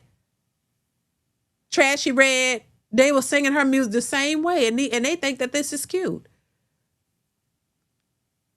This is why I say we got a lot of work to do here. And I don't care if everybody else is doing it, doesn't mean you should. But they think that it's innocent and it has no bearing on how we're looked at, but it does. It does. And I know you shouldn't group everybody in, but it's just a bad look all the way around. These people are benefiting off of things that are going to perpetually harm you and keep you stagnant and keep you back. We're never going to change a narrative of how this degeneracy is not all black people if we keep putting stuff out like this and keep letting this go. While people benefit, she's going to benefit off that song. The producers and the people are going to benefit off of that. While everybody else is going to be looked at, oh, see, this is how they are. This is what they do. And it's easy to do. It's always been done for years. So I definitely think this is not a good look. And I definitely think it hurts more than it helps. Our community at that. I definitely don't believe that it's just a song. I think it definitely has more potential harm than helping. And I don't think it's just that innocent. Oh, it's just a song. I just think that something has to change. Things have to change. We got to stop promoting the things that definitely hurt our communities than help. And you got people out here still. I mean, it's just. Look, it is what it is, child, and I think for a lot of people, you can't change their minds. You can't make them see it for what it is. They just entrenched to that in that culture and in that way, and that's just what they gonna be, and that's what they gonna do. And you just gotta try to, just hold your standards and be true to what you believe in your standards, and hope that you don't encounter situations where people treat you as if you're one of them. You know what I mean? You have to always, I'll never forget this lady was pulled over by a cop. She was scared because she was in there with her children. I mean, she was in a car with her children and she was getting pulled over and she waited till she got to a lit area to pull over and the cop just treated her like she was a criminal. And she was pregnant, I think. And she had to start saying she's an upstanding citizen. She has her this and she have that to let him know, hey, I'm not out here doing anything bad. I'm an upstanding person. I don't deserve this. But he didn't care. But yeah, overall, I think, I don't think that this song is something everybody should be praising and supporting and buying because that means you want to hear more of it and it's going to be perpetuated. So, I don't know, child. Maybe I'm getting old. I don't know. When I was younger, it was just like, I could hear stuff like that and didn't like it, but maybe that's just me. Captain Caveman said the degenerate have always been the loudest in the community and will drown out the voice of the decent people. Exactly. So, I mean, child. And anytime you speak out on it, it's like, oh, well, shut the hell up. It's just a song. Who cares? And this and that. Okay. Right. Thank you, Captain Caveman. I appreciate you. Exactly. Positive music exists, but that music is not going to be pushed and played. It's not. The music that is speaking positivity and speaking to the people about something that you could benefit from. No, it's never been positive. It's because the degenerate music is the one that everybody likes. That's where everybody gravitate to, as if they can relate. And just because you can relate to it don't makes it good. You know, you talking about scamming and boosting and all of this kind of stuff. And people feel good about that. Anyway, I don't particularly like it, child, but it is what it is. I don't know what can we do, because people are just going, ignorant ghetto stuff is always popular. It is. And speaking of ignorant and ghetto, look at this. Look at this. I want to look at this. This is the current depiction of Black women that's being pushed out there into the world. I seen this post recently on Instagram of this depiction of supposedly the current state of Black women.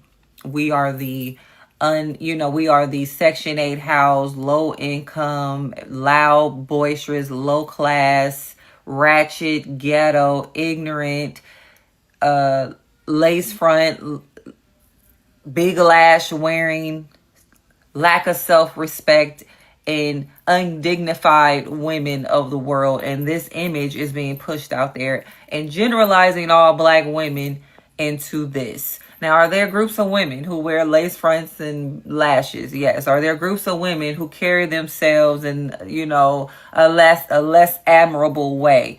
Yes. But to generalize all Black women and say that there's not a narrative and an agenda being pushed, But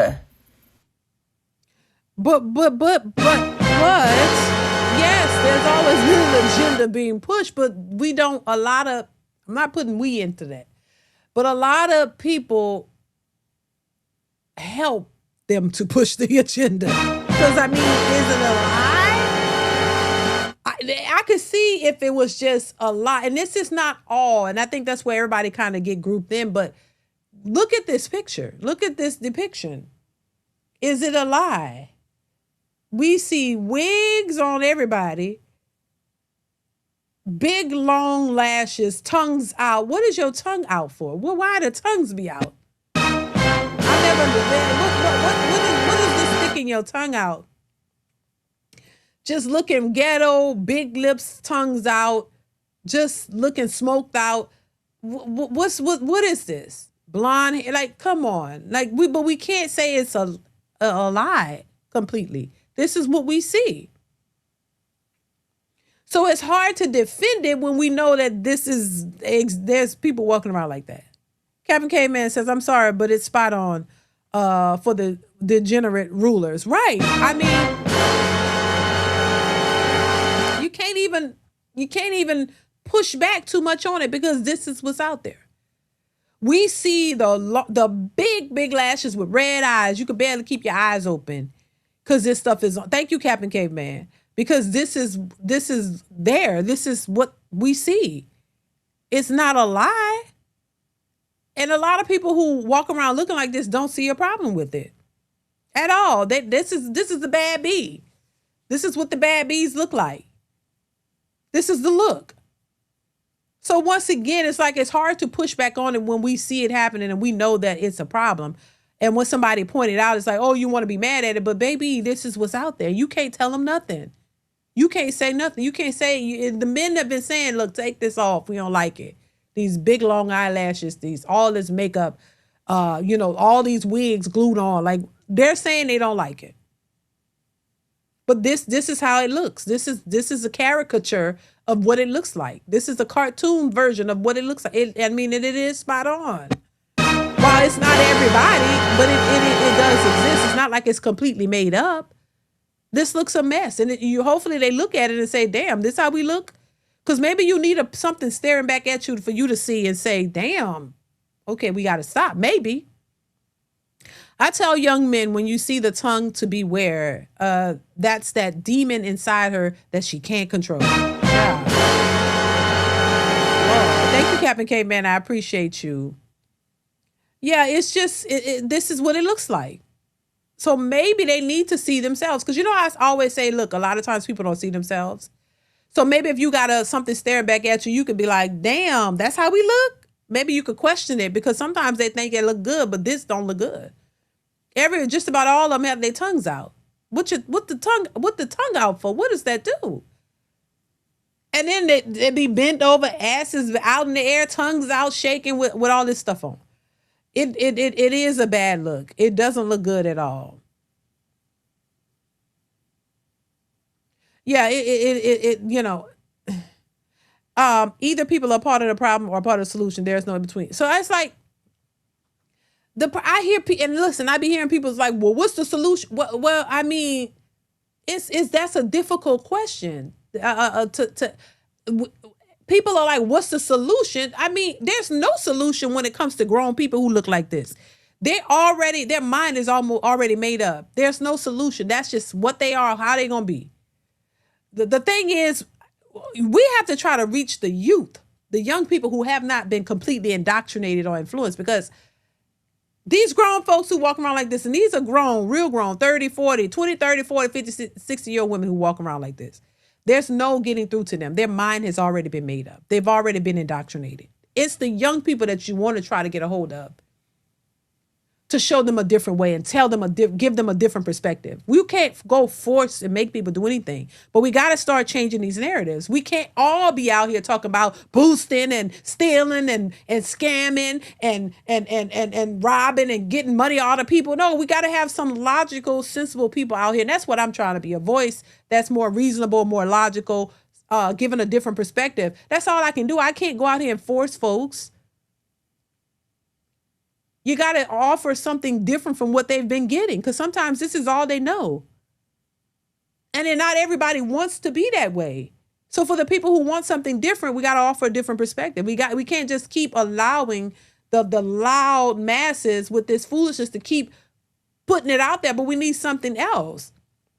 And so then you need to, this is why I think 2-parent households with stable parents with a different perspective is necessary, because you have to teach them from young how to go. That's why I talk about racism. Racism is not something that's you're born with. It's something that's taught. You teach that and you instill that into a child when they're young, and they grow up believing that, and that's a part of them now. And it's hard to separate once you get older, because you've been indoctrinated, you've been taught to be that way. Same thing with this. This is something that you learn as a young person. So this is why 2 stable households and stable parents are necessary, so that you teach them from young the way to go. Because once you've raised them up in this way, this is what they know, and it's hard to part from it. That's the money shop face. Oh my God. That's crazy. And we want no parts of it, child. It's just a mess. But yeah, this is why teaching them young, train a child in the way that they should go, and they should never depart.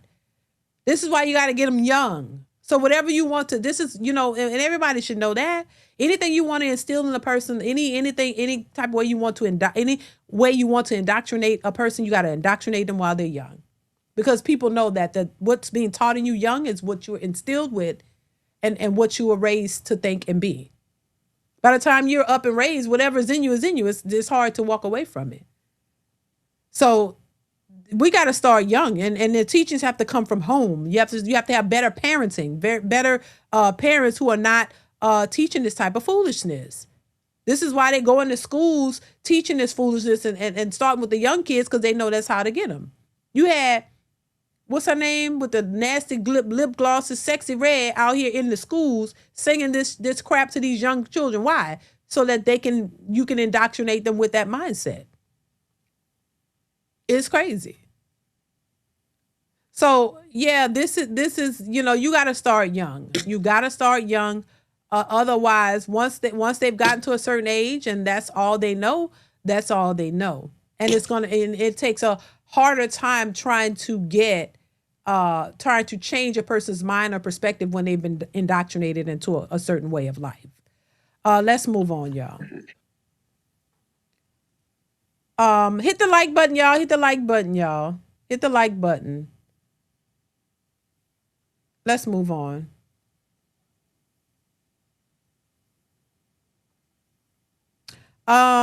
David, thank you for the super chat. David says plantation mentality is still alive. It sure is. Thank you for the super chat, David. I appreciate you. 87 Stephen X, thank you for the super chat. Says there are people on social media that will pander one race and put down another race for likes and views.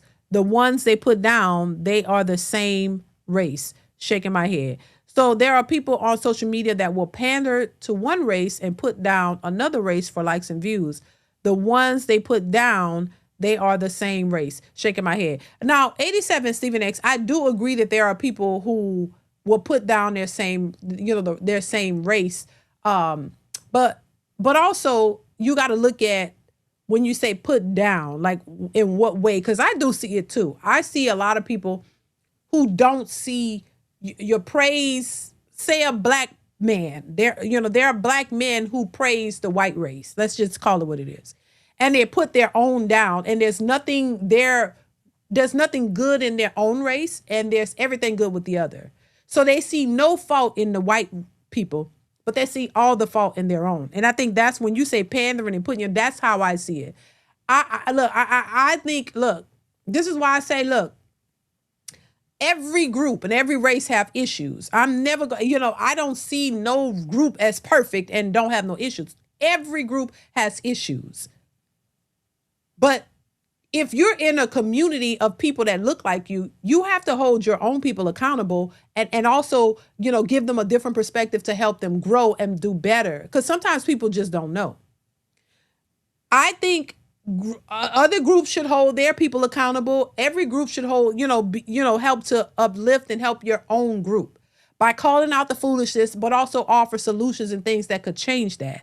But just sitting down saying, "Oh my God, our group is just so bad, and the other group is so perfect," that's what I call pandering to another group, and because you hate your own. You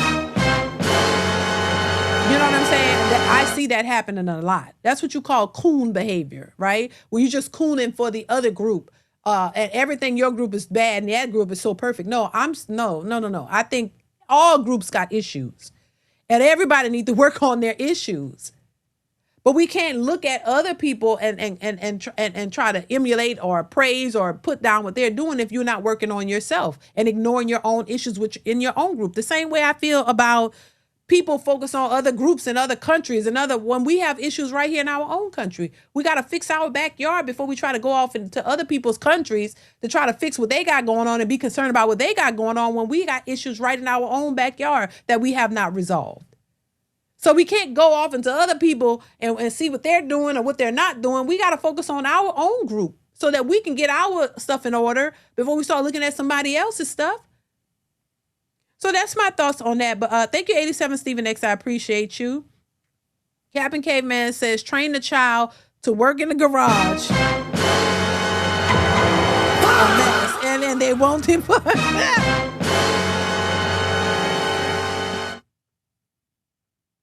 That garage need a lot of work. Damn. Oh my God. Thank you, Captain Caveman. A hot mess.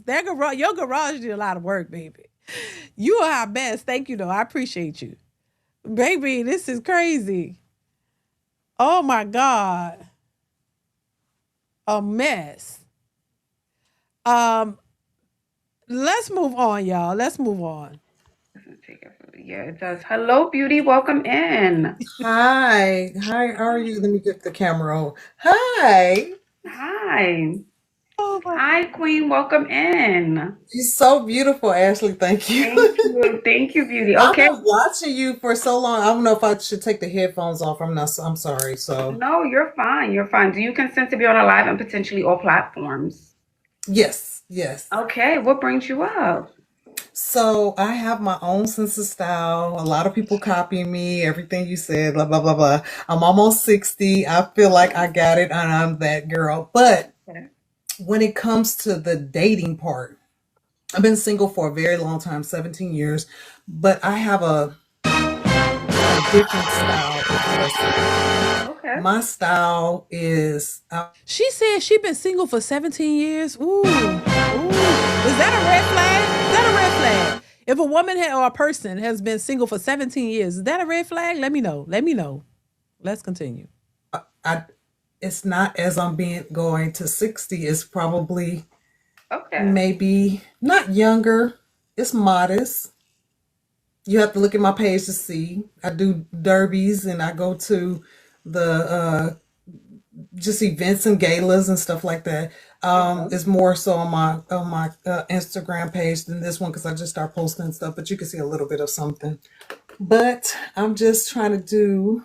I don't know. I don't want to go to the 60 age, I but mean, then I'm if not. you're comfortable as you are, I don't want you to change who you are. If you're comfortable as you are, you know?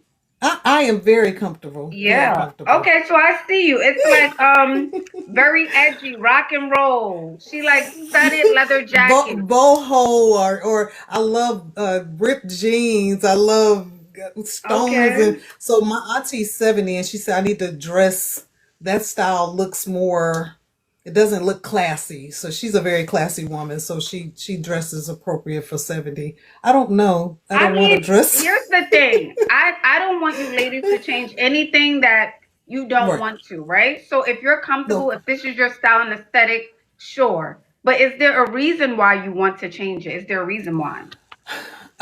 Because I want to date, so I'm trying to figure out. Okay. I'm a in your face. I love bling, so everything Mhm. I have is the bling nails. As you can see, my nails they're bling. I have I'll bling out my shoes. I wear the bling jewelry sometimes. So that's my signature. So I do that. But then when it comes to me trying to dress, I'm not So trying let to me dress ask up. you this. What type of Mhm. men are approaching you now? Like what type Captain Caveman, thank you for the super chat. Says D, please explain. What am I looking at? LOL. That's a nice older woman, Captain Caveman. She's 60, I think she said. That's a nice looking older woman, Captain Caveman. That's what you're looking at.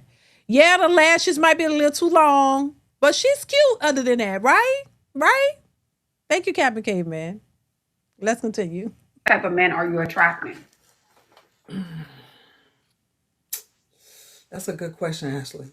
That's a very good question So the because it's last a guy, right. let's It's think about over the last month. The last two guys, what were they like? they were younger. Okay. And what Um, happened? What happened with that? I am a very conservative woman, so I am saving. I'm abstaining, so that didn't fit what he was trying to do. Yeah, I don't sleep around. I don't get to let you know what it's like first. So no, we're not doing it. Okay. Okay, so you're abstaining. Okay, so he didn't want Oh to yes. date. No. So right now, people are. Isn't that a good thing that she's abstaining, y'all? Isn't that a good thing? Don't you want a woman that hasn't, slept around, right? Is that what y'all want? Captain Caveman said she could change. Oh no, she could change my car oil. Are you serious? Now you wrong for that. Yes, Lord. I be goddamn. I be changing somebody goddamn car oil. Oh my God. She can change the oil in your car. You wrong for that. You wrong for that. Oh my God. Why would you say that? That's a woman. Women don't change oil. I ain't never changed a goddamn oil car. Or what is it? Oil in a car in my entire life. Damn. Oh my God. A mess. A mess. Thank you, Captain Caveman. He said she could change his oil. Frank G Life, you wrong too. I thought she was a dude. Y'all wrong for that. Yes, Lord. That's a beautiful older woman. The lashes just need to go. Don't y'all agree? Let's continue. Are testing stuff first, and I don't subscribe to that. I love me, and my body is a vessel. I take care of me, my skin, my temple, everything. I go to the gym twice a day. I gotta take care of me. Yeah. So the last two guys were trying to bed immediately, is what you're saying. And you said, Immediately, yes. okay. And No. this was, okay, no, I'm just asking. You met them at the bar, you were out at a bar or function, and then they told you. Probably in the proximity of somebody knowing them, gym, probably at a function. Necessarily, I'm not a person that goes to bars or anything like that. Okay. So meeting them in a setting that I know, a birthday, church setting or something like that. Okay. Okay. So I'm assuming too, I think when we dress, and I'm not saying this is always the case, but when they see your nails, they're fun. You know, you got the bling nails, you got the long lashes. You're Captain K Man, thank you for the super chat. She looked like old Rufus with lashes and a wig on. Who is old Rufus? Now you know that. Seriously. Who is Rufus? I think she's cute. Honestly, I know y'all don't like the lashes. I don't think she's an ugly woman. Thank you, Captain K Man. Who is Rufus though? A mess. Gerald, exactly. Gerald said. Gerald Hood, shout out to you. 1327 says, we will criticize at the drop of a hat on here. You're absolutely right. That's crazy. I don't know why they do that, Gerald. Kevin K Man says, D, wait. You say she beautiful. One more time, I'm unsubscribing.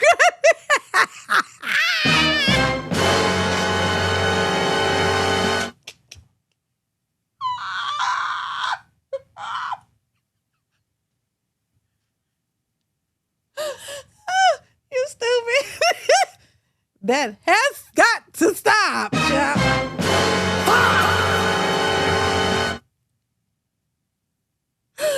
Oh, Lord. Thank you for the super chat. I appreciate you. Y'all, you don't think she beautiful?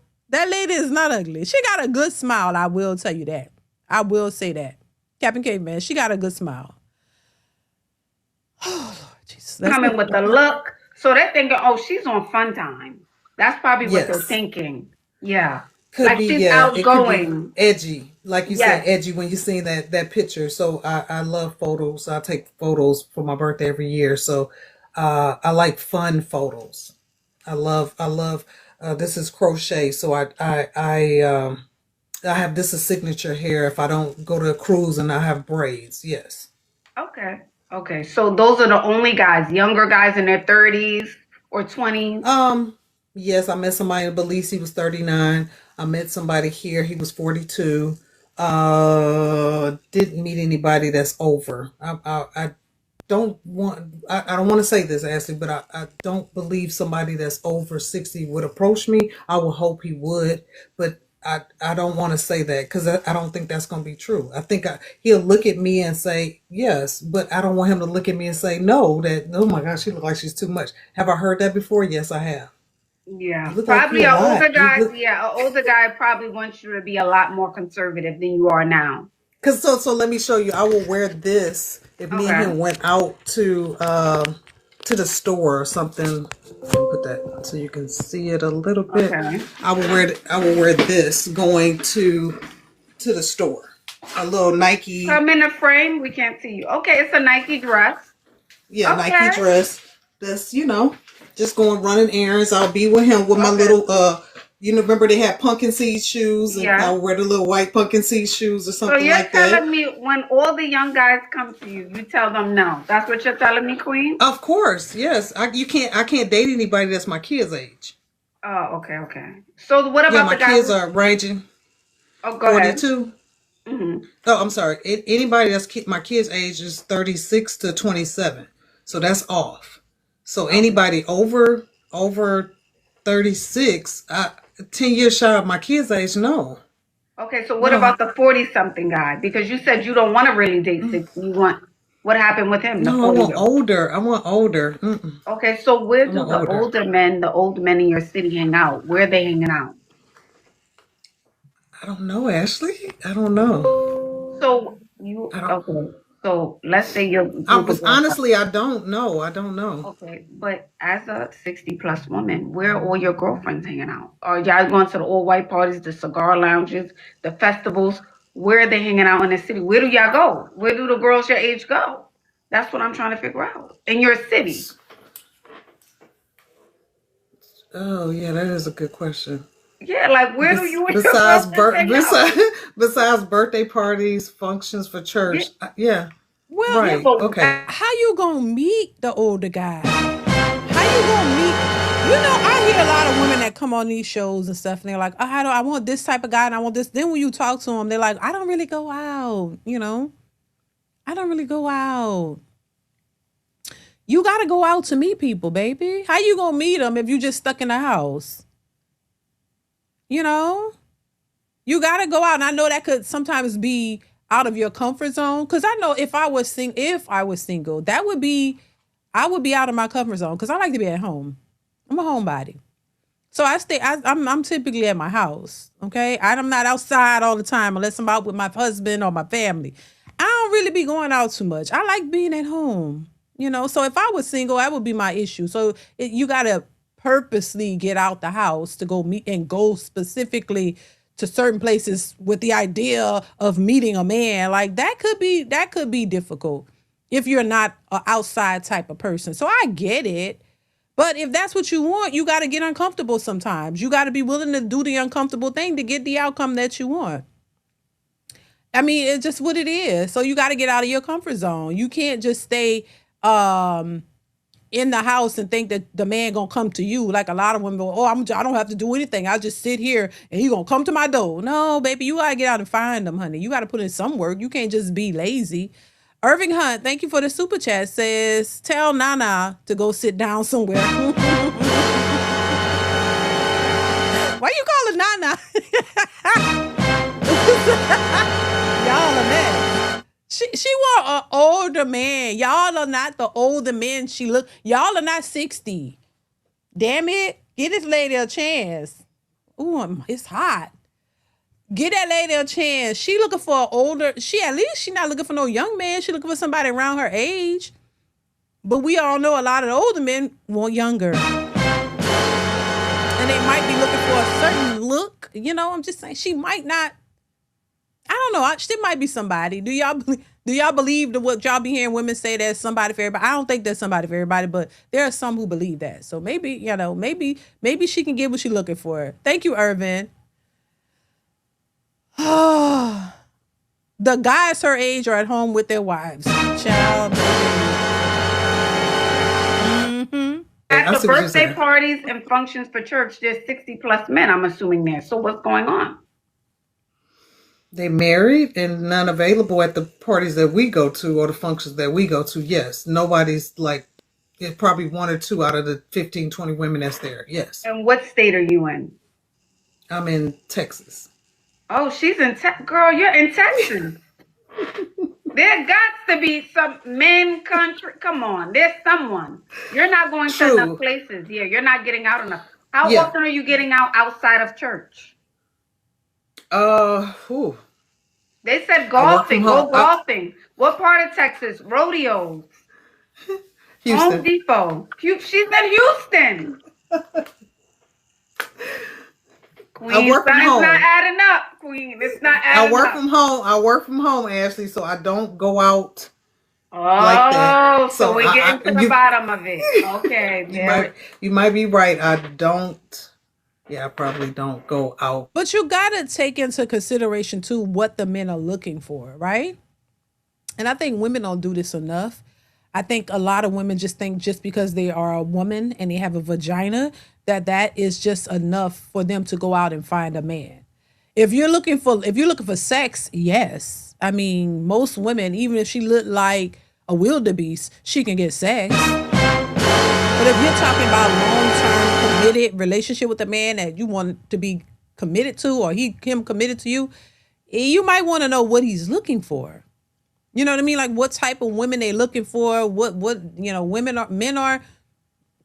men like beautiful women. So do you fit in that category of what they're looking for?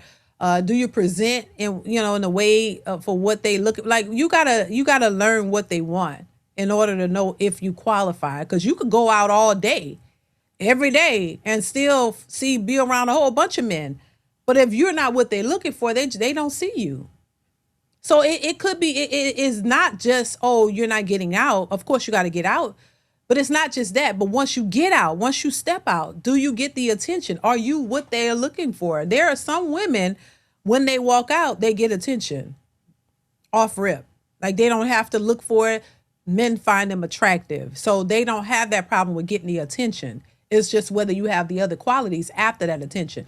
But then there are some women who walk out and get out all the time and nobody's checking for them. So if you get out and nobody's approaching, then you got to start looking internally. You got to start looking at yourself to figure out, wait, what is it about me? Like, and start working on that. I'm just saying. Captain K-Man says she's got to go get pig feet.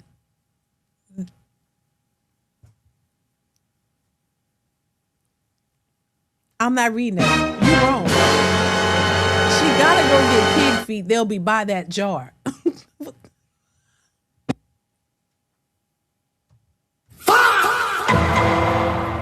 That's low down. That's low down. That's low down. Now that's low down. That is low down, Captain K-Man. Why? Don't do that to her. Now I'm going to defend her a little bit. Just a little bit.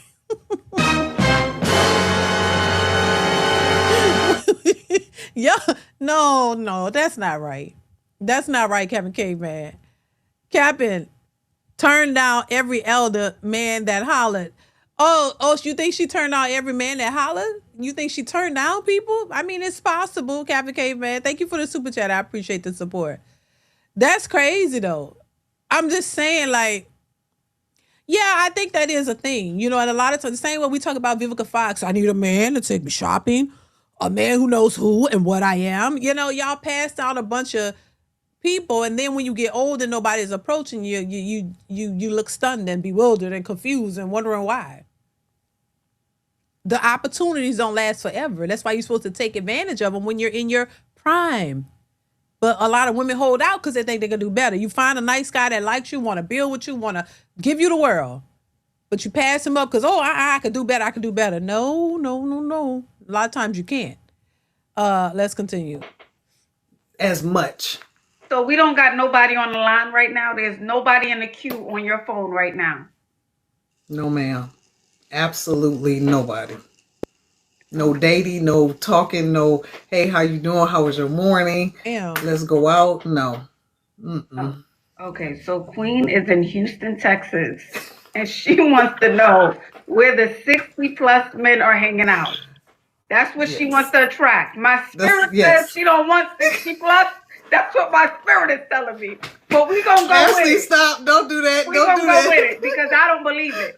But she's saying she wants a 60. I do, Ashley. No. Don't I look like I'm okay. No, it's when I looked at that outfit, it was giving Billie Jean with blinged out nails.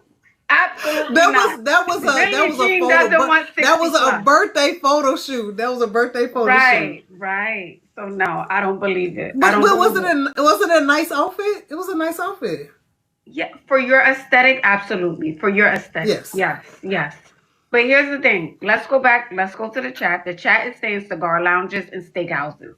What I'm also hearing is you don't get out the house. They're saying River Oaks. Yeah.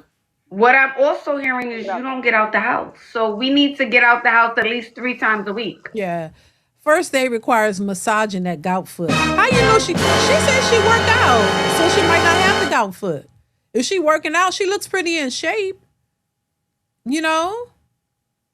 So maybe she doesn't have that, Captain Caveman. Hopefully she doesn't. Thank you for the super chat.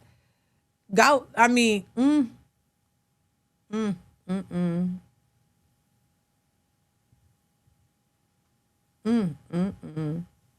She need to go to the colleges and see who need a place to stay and call it a day. What? Thank you, Captain Caveman. It's over for her. Oh my God. Yeah, I don't believe her. Listen, hold on. I think you want some. Do y'all be honest? Do y'all think there's somebody out there for her? Do you think she seems pretty decent? She seems nice. She looks in pretty good shape for 60. Do y'all really think that there's a possibility for this lady to find love? Be honest. Yes or no? Yes or no? Captain Caveman says, not her, him. LOL. Wait. So not her, him. Oh, Lord. Okay. Oh, Lord. Captain Caveman, I'm going to pray for you. Thank you. Thank you. Lord. DeeDee, you can get gout and still be active. Oh, okay. Really? Okay. I've never had gout, and I hope not to get it. So you can be active and still get gout? Oh, okay. Oh wow. What is it? What does it actually do? What is gout? Like what is it doing to your body? And why does it only be in your feet? What does gout do to your feet? I have no clue. Child. Oh, he would have the gout. She need to rub.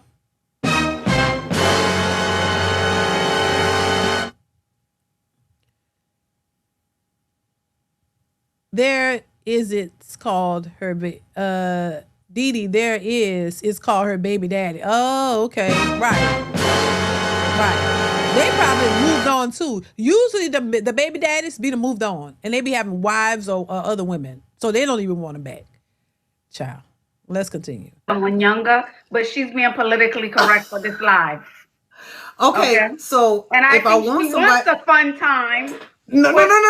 Being conservative. So Ashley, I want to be married, and I don't, and I'm not saying anything wrong with marrying somebody that's younger, but how much younger though? Now see, that's where I'm gonna have to push back. I'm with you till you say that. I don't think as no man is looking. Most men ain't even looking to get married anymore, and I don't think they want to marry somebody at 60. I'm just saying. Irving Hunt, thank you for the super chat. Says Bonquisha got fake hair, lashes, nails, and overweight. Please keep working from home and don't anyone see you. No, there is no one for her. Oh, snap. Okay, I heard you loud and clear, Irvin Hunt. Irvin, thank you for the super chat, Irvin. I appreciate you. Oh my God.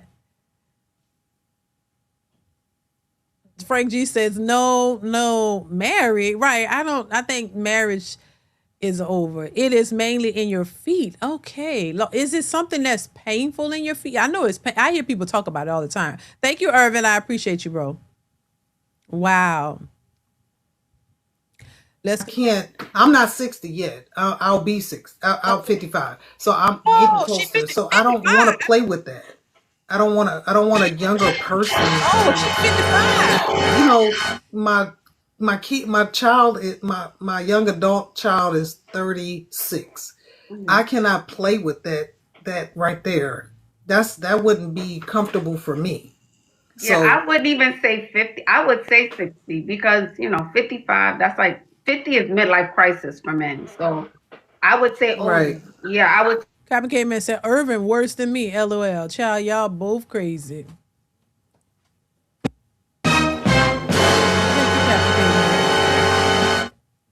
Say 60 for sure. Okay. But you need to get out the house. 60. I would say, I say 60, but again, I don't think that's what you want. I think that's what you're telling me. But why would you say that, Ashley? Like, am I giving off younger?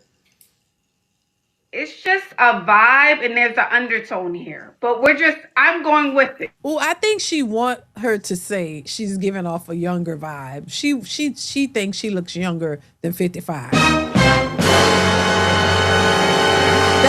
I think that's what she hitting at. She want Ashley to be like, oh yeah, you don't look 55. You look much younger. So that's why you should go younger. But that's not what she's saying. Let's continue. Blinged out nails, leather, and long lashes. Doesn't look like they're looking for a 60 plus man and things ain't working right. So what if a 60 plus?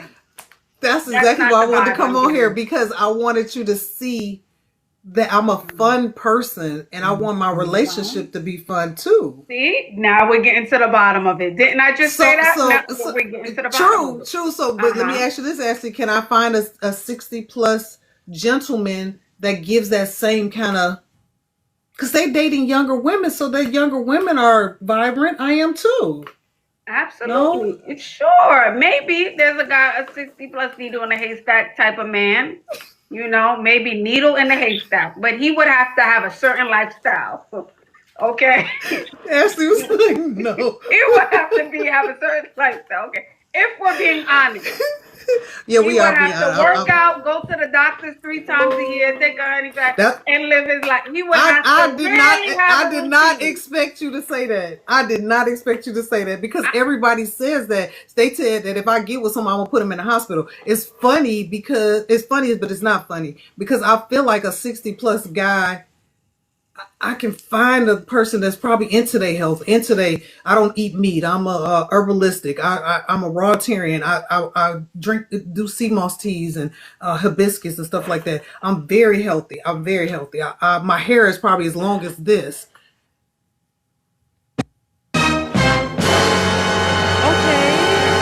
At the end of the day, a man don't give a goddamn about that. If and I'm saying that, yeah, men want you to be fit and healthy, but I mean, men be wanting beauty. So you could be all the pescatarian, the vegetarian, all that, but if he looking at you and he like, none of that matters. I'm just saying, Kevin Caveman, she want a lie like she's beautiful. Stop it. Yeah, well, yeah.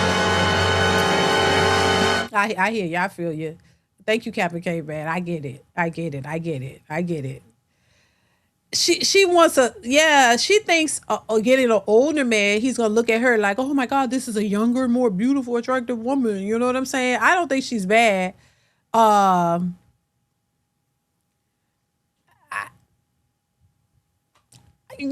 don't know. I can't say what somebody might see as beautiful or what they might like. There might be a man out there that looks at her, older man, and looks at her and say, oh my God, she's so beautiful. I want to be with her. I'm just saying. I don't know. She's fit. You might see something attractive about her. I can't say. I'm not a man. But y'all are. Y'all are saying what y'all think, and I gotta respect that. But I'm just saying, right, she can't compete with younger women. I think that's the issue. Yeah. I think that's the issue. She thinks she can be compared to a younger woman. She's holistic, I believe that. Thank you, Captain Caveman, once again. I'm 58. I'll date a 25-year-old, but not 55-year-old woman trying horribly to look 25. Oh, wow. Got it. A woman doesn't have to be beautiful. However, she can't be ugly.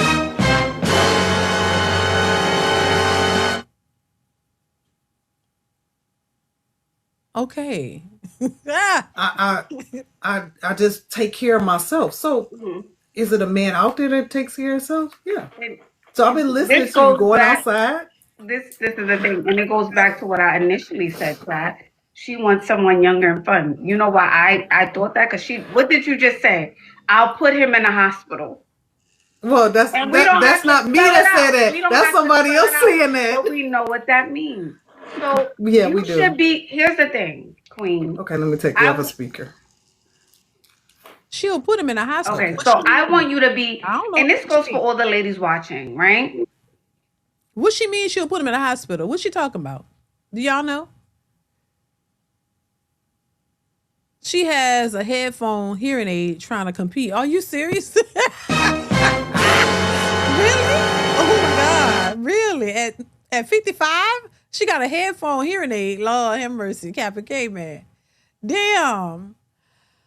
We don't want a woman whose looks will make a freight train take a dirt road.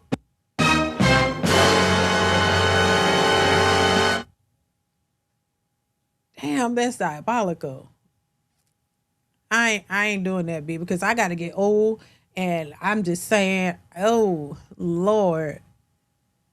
I've never seen an overweight vegetarian. Did she look overweight? She was standing up. She didn't look overweight to me. Thank you, Captain Caveman, once again. Let's continue, y'all. We're going to wrap this up soon. This goes for all the ladies watching. I want you guys and you ladies to be honest and get really clear about what it is that you want. Not what the internet says you should have, not go by the internet rules. And maybe that doesn't always look traditional for some people.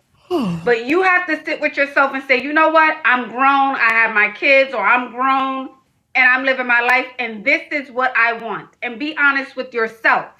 You don't need to be honest with me, but be honest with yourself. Go ahead. Ashley, I go to church and I feel like that would not look right for me. So I have to have somebody that looks right for my lifestyle. You see, I just said that.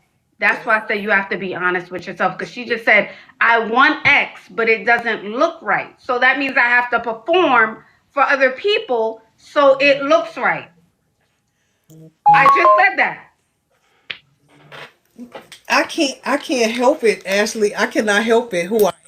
I'm a vibrant, fun person. Yeah, I know. I know. I can't take care of my health. I love to do different things. So because those 60 plus guys are not doing that, what am I supposed to do? I don't know what to do. You called it, yes, you did. Yes, I don't want a younger person, but I do want an older person that has the same kind of that I have. That's for life, is what you're saying. Yeah. Yes. So not trying to hide it, but yes, thank you. I knew you were gonna say that, but I just like I gotta hear this. So here's the thing. This will be posted, right? So I want you ladies and guys, if there's many or two in the chat, to leave some places, right? Queen can go in Houston, Texas, to meet an older fella who's not, decrepit, who still has a zest for life, who still likes to go out, do things, have a good time, but he also knows how to stay home. He's like, he knows how to mix it up. Everyone's saying a cigar bar. Everyone's saying a cigar bar. Everyone's saying the cigar bar. Have you been to one yet, Queen? Yeah, I have.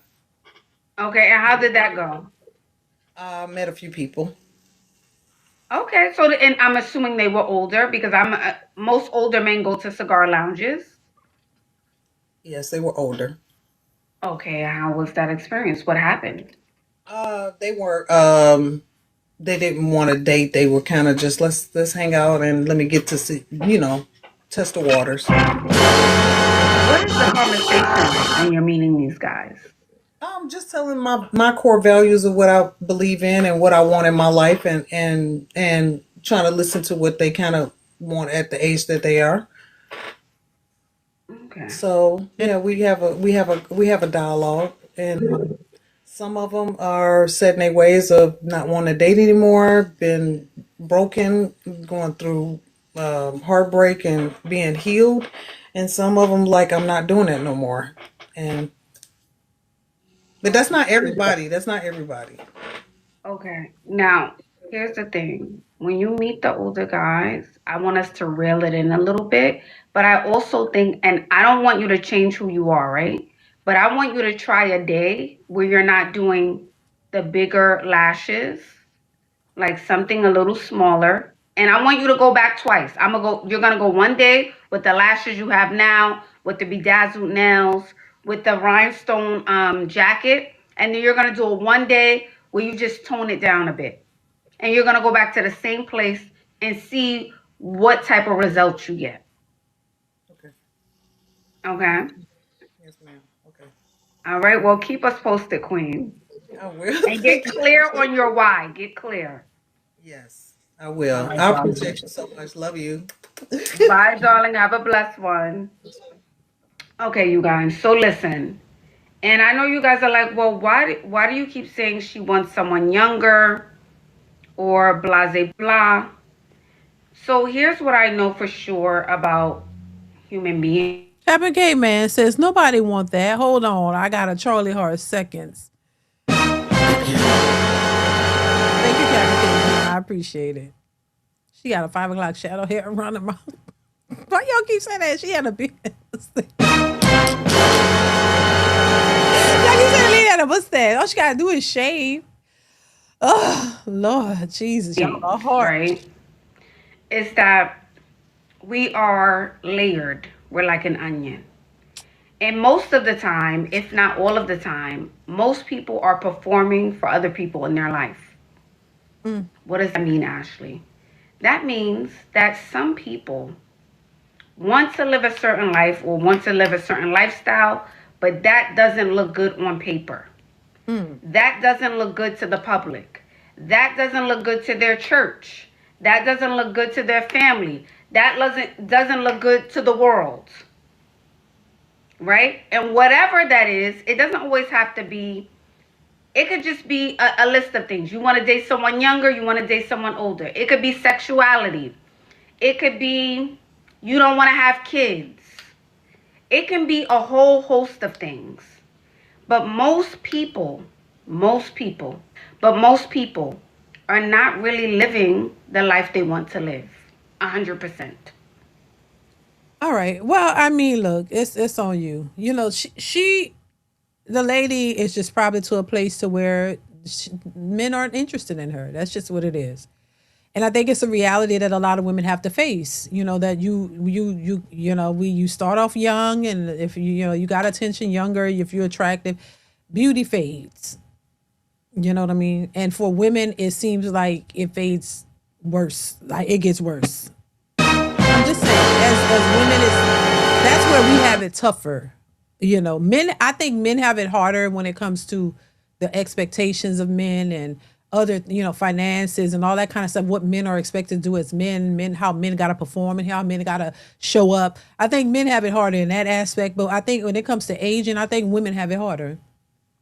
That's why we got to have these filters on and shit, because we be looking rough. I'm just saying, I think women age harder than men, and I think and on top of that, because we wear hair extensions. I wear it too. Trust me, I will have some in probably really soon. But women wear hair extensions. We wear makeup. We use filters. We do a lot of things to cover up our aging. You know what I mean? So a lot of men don't do that. Some do it now, but most men don't. So we get to see them age the way they're gonna age. If they have darkness around their eyes, if they have puffiness around their eyes, we see it. And we're normalized to it. If we see men balding, a lot of men lose their hair. They go bald, they wear a bald cut, or cut all their hair off when it's bald and the hairline is receding. We see it. Well, some you can cover it, but a lot of them don't cover it up. So we see the bald heads. We see, the facial features change, and we see the aging process, but I think it's normalized because they don't really cover it up and they don't look bad a lot of times. And so we see it, and we're normalized to it. I think for men, a lot of men aren't normalized to the real aging of women because we cover it up well. We cover up the aging process so y'all don't get to see it. So this is why when men see women without any of that, no filters, no makeup, none of that, no hair, none of that, a lot of times they look and be like, ooh, you don't look the same. You know what I mean? They'd be shocked. Like, damn, if you see a lot of these women with none of that stuff on, y'all might be shocked. You might be like, well, damn, that look like a totally different person for some people. And so I think, yeah, when you get to see women in their natural state, this is why, Kevin Samuels used to say, how do you rate yourself out the shower? No makeup, no enhancements. Where do you rate yourself? And this is where a lot of women wouldn't even rate themselves on a higher scale. They're rating themselves on the weaves, the makeup, how they look with all these alterations. They're not rating themselves straight out the shower, no weave, no enhancements, no nothing, because even they don't like themselves sometimes without any of it. That's why a lot of women wear it. You just come out the shower, get on YouTube, no nothing. A lot of women aren't comfortable with that because you get to see them stripped down, how they really look on a daily basis, and a lot of them don't even like it. So how do you expect? So if a man is used to seeing you all made up, of course he's gonna look at you sideways when he see how you actually look without any of that stuff, especially if you are an option for him to date you. He might not see you as attractive, or maybe he will. He may not see you as attractive with all these alterations that as he would with seeing you without it. So I think this is part of the reason why it's difficult for women, and especially the older you get, because you're not, that same youthful person that you don't have that same youthful look that you did when you was 20 versus 40. So when you're coming out here, this is why I said, listen, you got to be willing to show the man exactly what he working with, like what you really look like underneath all that makeup. Does he still find you attractive when you take that weave out and he see your bare face? Does he still look at you and say, oh my God, this still is an attractive woman? Or I could see the difference, but ooh, she still look good without any of that. Oh yeah, I'm still attracted to her. Will he find you attractive without all of that? And a lot of women are afraid of that. This is why some women don't even take the hair out. They don't take the makeup off. They hate to let the man see them without it because they don't believe that he's still going to be attracted to them without it, because they don't even see themselves as attractive without it. So it's a real thing, you know? So I think it's something women got to work on. You know what I'm saying? I see a lot of women come on social media without the makeup and the hair, and a lot of men be like, "Ooh, she don't look the same." Well, of course, because she doesn't have the enhancements. So either you gonna think she's attractive without that, and then with it, you just look at it and say, "Oh yeah, she still look good," but even she look better without it. I'm still attracted to it. So a lot of men aren't attracted to these women without all these enhancements. So I think women are always going to have a harder time when it comes to aging because now you're getting older, you know, and on top of that, menopause and all of that. A lot of men ain't prepared for that.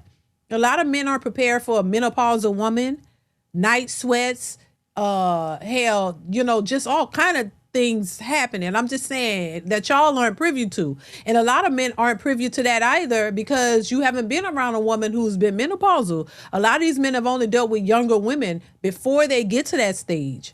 But once women get older, 40s, hitting them 40s, because it's happening to women much younger now, in their 40s, early 40s. Yeah, some women say in their late 30s they're going through hot flashes and menopause. You know, that menopause come with a lot of different changes, and I don't think too many men are prepared for that.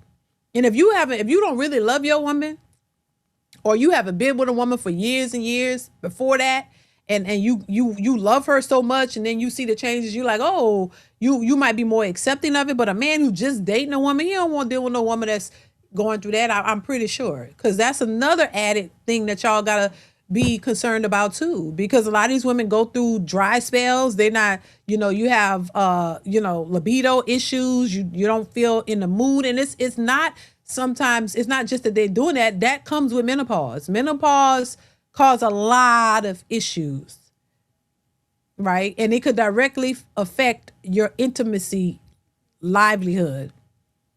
You know what I'm saying? And if you're not prepared for that, you're gonna be like, oh hell no. So there's a lot of things to consider when dating or trying to take seriously an older woman. Now, those issues come and they go, but still, you could be coming on right in the midst of all of that happening. Are you prepared for that? I don't think most men are. Like I said, you have to be with the love of your life and you know, somebody that you are that's understanding and open to it and understanding that occurs. But somebody just out here dating, they don't have to deal with that. They can go get them a younger woman who have not gotten to that place. Hell, and there's some men who don't ever want to see that in a woman. So they just keep dating young women. Young women don't ever want to be with an older woman because of all of these things become an issue. So yeah, that's a lot to consider for an older woman. It's not just your looks, but it's a lot of other stuff too. You know what I'm saying? So yeah. I hate to tell you, but what you're describing in regards to women having trouble aging gracefully is called a female midlife crisis. No, it's not that I'm saying it's trouble. I guess you could call it that, night call, but I'm saying not even a midlife crisis. It's just a part of life. It's something that we all go through phases in life, men and women. Men aren't exempt. There's things that men go through too as they get older. We all have to age if you keep living. If you keep living, you're going to go through some changes in your physical appearance, in your physical being, all of that. We all go through changes. There are different changes that we all go through, men and women. So it's just a part of life, all I'm saying. You don't have to, you know what I mean? You don't have to have problems with it, but a lot of people do. But you can age gracefully, understanding that life, as long as you live, you're going to age. I don't think everybody have a problem with it, but I think if you're 50 years old or older and you're out here trying to date, then I think the people who are trying to date people in that age range and women who are trying to date in that age range got to take into consideration what men are looking for and if men are prepared to date a woman who's going through that process. It's a process that we all got to go through. Men and women go through an aging process. Is it menopause or pookie pause? Yeah, menopause is real. I'm telling you, Successful MD. Thank you for the super chats. It is really real. Captain Caveman says, that's okay. I got armor for all that pause. Thank you, Captain Caveman. Yeah, stay the hell away. Oh, Lord. Have mercy. But I'm just saying, I think women have to understand that when they out here looking for a man, you got to understand, girl, You better make sure, you prepared to be with a man like in the ways, because men ain't trying to, men, it's unfortunate, but it's what it is. If you're out here and you happen to be single in your later years, these are the things you're going to have to consider, that most men don't want to date a woman up in age like that. They want a younger woman who may not be going through those issues. You know what I mean? They want a young, attractive woman that they want to be with. And so sometimes you have to consider your age and all of the things that go with that, and consider, take into consideration why a lot of men want to date younger, But also men got to take into consideration too. There are some women out here who are young who don't want an older man, who's not interested in or attracted to an older man for intimacy, because she wants somebody young and vibrant like her, not, you know what I'm saying, an old man who might be aging. It goes both ways, but I will say I think women will have it harder. I think women have it harder. We all got to age, but women have it harder. It's just what it is. It's just what it is. And I think they need to take that into consideration. If she's going out here looking to date at her age, part of the reason why she's not getting the outcome is probably because of her age. I'm just saying, amongst other things, but partly her age. And men have options. They can date younger. If they can get a younger version, more attractive version of a woman, they're gonna go for that. They're not gonna pick you. And a lot of times women don't realize that, and that you had the man that you should have been with that wanted to be with you, and you bypassed him thinking you had more options, and you really don't. You should have stuck with that man who actually cared and wanted to be with you. He saw an attraction level in you. You should have stayed with him, So, yeah. Right.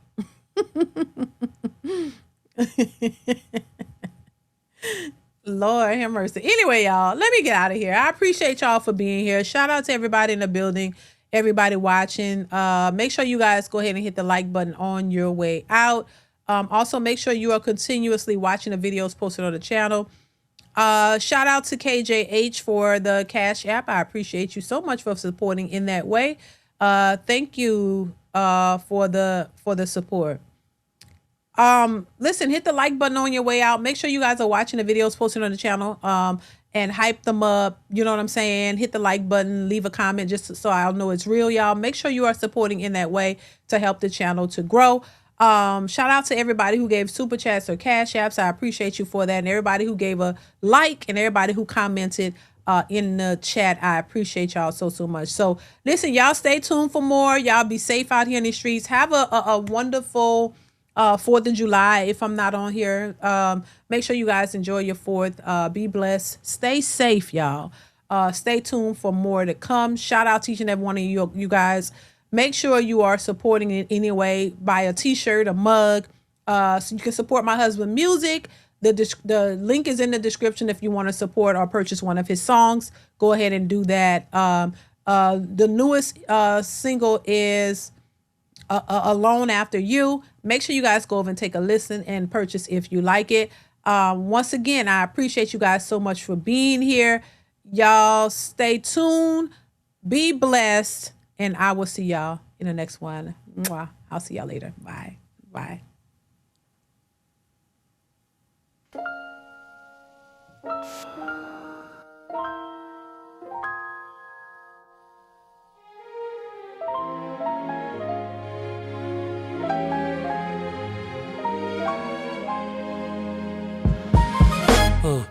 Morning comes but nothing starts. Sunlight falls on an empty heart. Time is cold, the room stands still. Silence louder than it should feel, yeah. People smile, they carry on, never knowing what is gone. I wear a face that says I'm fine, while loneliness keeps perfect time. Every road leads back somehow, true to love I can't reach now. I'm alone after you, like the sky without the moon. I'm alone after you, got almost like the sky without the moon. Every crowd feels miles away, every night comes way too soon. I'm alone after you. The world's still turning, mine stands still. I keep breathing because I have to. Yeah, not because I wanna feel. You are my last place to belong. baby. Now I'm learning how to carry on. Yeah. Sometimes I talk into the air, like maybe somehow you're still there. I laugh alone in memories, then the quiet swallows me. No one's waiting for my call, no familiar voice at all. Just these songs I write at night, trying to turn hurt into love. I'm alone after you, right the sky without the moon. Every crowd feels miles away. Every night comes way too soon. I'm alone after you. Yeah, the world turning my stand still. I keep breathing because I have to, not because I wanna feel. You are my last place to belong. Now I'm learning how to carry on. Yeah. Everybody says time keeps moving, I know, but grief ain't riding on the same road. Some days I'm standing in a room full of people still feeling like the last soul left. I'm not looking for sympathy, I'm looking for one familiar breath. Yeah.